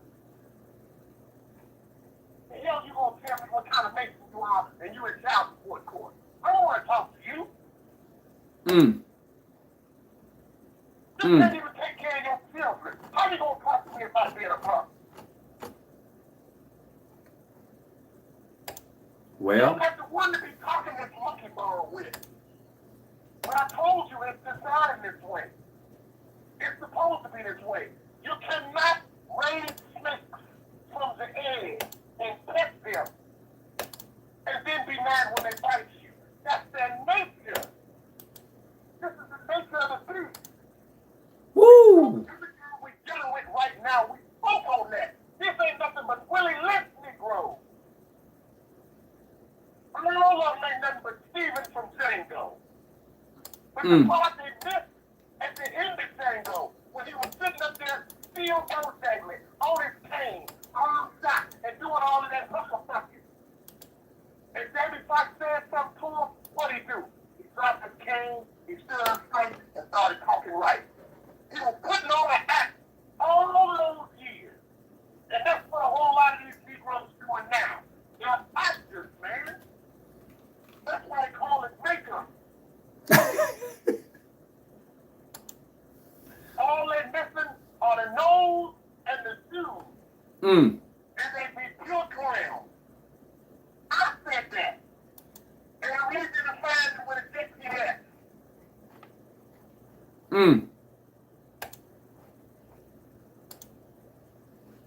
Well, see, it was all good. I was tripping. And the brother Little had, I was happy that brother Little had some press all brothers in there. Yes. But see, what will that whole call is just the same brothers that was in there can go back without recall, and make some things happen at their own place. But I know the nature of the beast. If the brothers even mentioned that they were sitting up fellowshipping and doing this, that, and the other, their hair should cut off. And the same spoon pigeons who saw them brothers up there chilling. Because they've been on the phone already. That's the nature of them.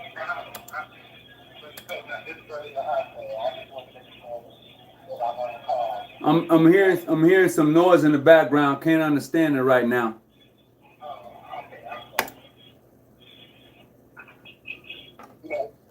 So, the call was done, whether anybody saw it, whether it was just us 12. I was fine with it, it didn't matter. But I knew that this was going to happen because I know the nature of the free Negro, man. The free slave. I know his nature. Because I've seen him too much. All he knows is mischief.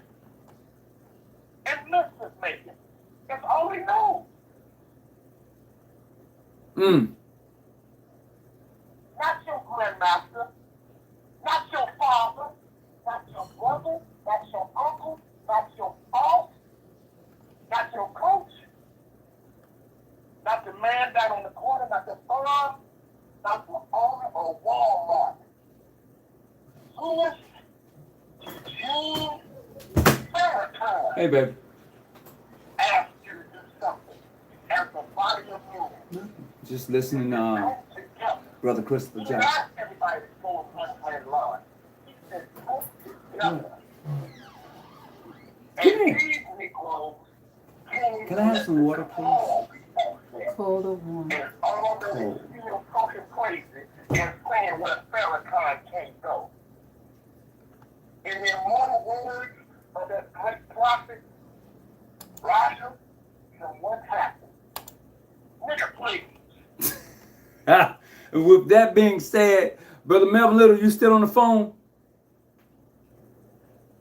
Okay, I think I lost him. But look, I'm gonna get ready to go. I've been in here for a minute now. You And ain't losing, man. I'm right here listening, man. oh, well, I bro, haven't used my phone, so you'll hear the background. I was giving you the last word. I'm gonna go see somebody right now. Alright. I need to go see somebody. So you got the last word, and I gotta go. Alright, go ahead, George. I can't leave the wife in the background. Go ahead, though.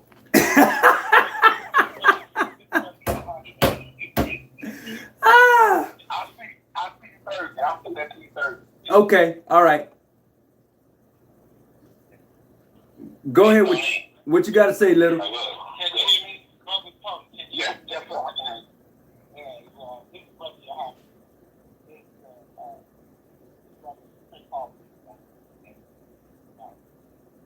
Brother Johan say, speak up just a little bit more for me. You could be experienced.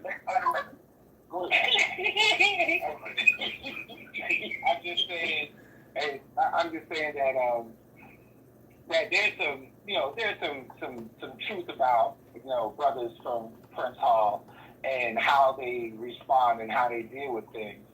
I don't, from what I understand and what I heard, I don't think they were necessarily attacking Prince Hall, but they were definitely hating, without a shadow of a doubt. They were definitely hating. I don't think they were attacking Minister Farrakhan, but they were definitely hating. And I do believe that there was an issue of them not doing it before y'all did it. So I do think that is an issue. But I'm saying that the lesson that Farrakhan is teaching, in order for there to actually be some kind of roads or inroads or progress made with our unity, y'all are going to have to take the high road, because our confusion is just too deep in order for us to be able to participate in the kinds of work of unifying that Minister Farrakhan is asking everyone to do. But y'all will have to take the high road. Y'all will have to constantly always speak about us being unified and us being together, regardless of how Prince Hall responds to it. And I think the work of the 12 lodges, the 12 jurisdictions that was there, no, yeah, the 12 jurisdictions, how many jurisdictions were it? 12 individuals. 9 jurisdictions, 12 individuals that was there. I think the unification, the work, the effort should start with them.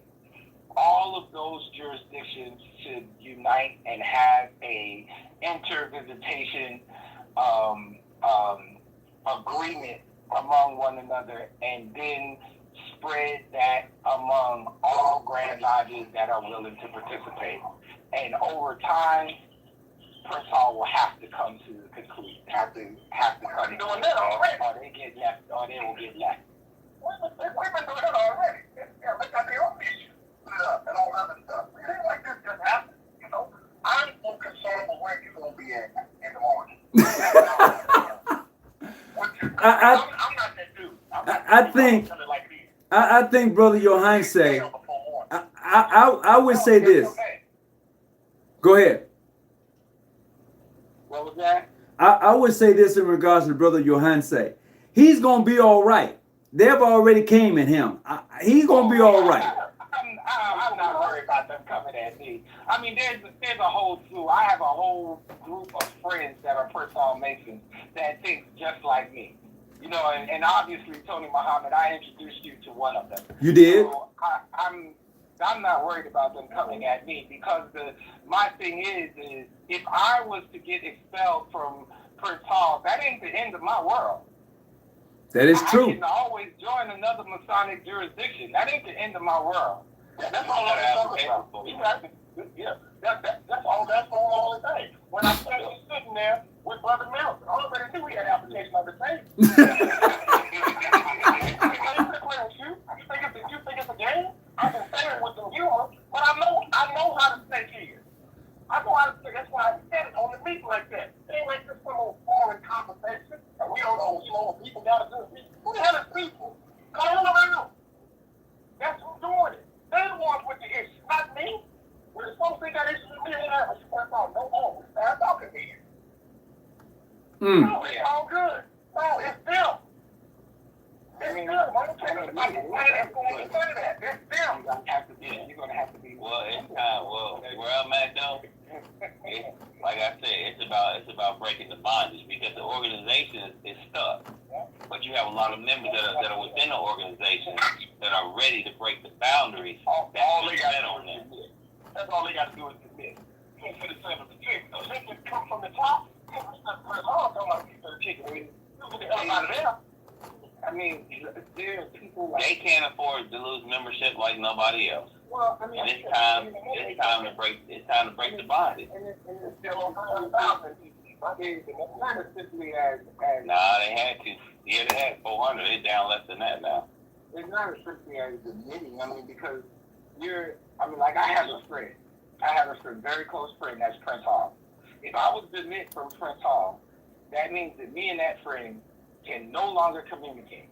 That's the dumbest, but see, to me, that's the dumbest stuff I ever heard of, man. Yeah, that's the shit y'all go for. Well, we're not. I'm not denying the messed up concept of that rule. But then me and that friend can no longer communicate. And until that becomes like the Masons that I know that are Prince Hall, we believe that our work to convince newer Masons that are Prince Hall to see this whole thing of unification differently will start to move and start to change the direction in which Prince Hall goes. Now that's a long time. That's a long time. Work. But that's the way it is. I mean, a lot of those Masons, they just don't want to lose that connection with people that they've known a very long time. Man, please, I wish the young man would. I've said it before. I wish you would tell me I can't talk to somebody because of what jurisdiction I'm in. I mean communication. I mean Masonic communication. I know what you mean. I don't mean direct. And if that comes down to it, most brothers aren't necessarily ready. Even though they want unity, they're not necessarily ready to leave their relationships that they have with the little woman brothers for a long time. You heard what I said on the video. You're compromising the principles of truth for friendships. Well, that's not compromising truth. That's not compromising truth. The truth is, you're talking about unification. We are two brothers. See, you keep letting a piece of paper tell you that you're a Mason. Your obligation tells me you're a Mason, not no sheet of paper. So you can't tell me that I can't talk to you because I'm with him. I'm with this organization, so I can't talk to you about what goes on in this area. Oh, there's monkey ball. I don't care how you dress it up. It's still bullshit. I mean, that's another bullshit. But we're not saying that it's not, right? I'm not saying that it's not. I'm just saying that is a rule. We already have established this rule is whack as hell. We already have established that. We already y'all to say this whack. Y'all ain't done nothing. Well, that's just not true. That's just not true. Maybe you don't have relationships with those Prince Hall Masons that are trying to do things. But the Grand Mason never know.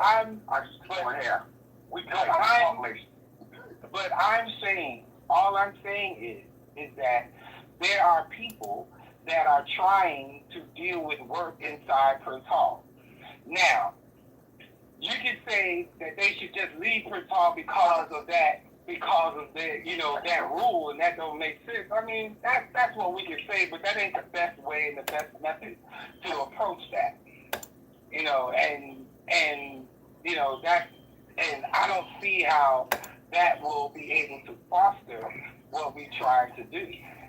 To just be like, oh, that ain't the way, or that's bullshit, or whatever the case may be. I don't think that's just the way that it may foster what we trying to do. So look, guys, look. I'm gonna have to go. I gotta cut it, man. I gotta cut it. So,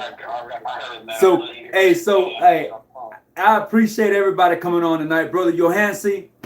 My heart goes out to you. Much love. Same thing to you, brother Little. Same thing to you, Chris. And I'm gonna head out. Everybody, please be careful. And boy, this is one long video tonight. I'm out.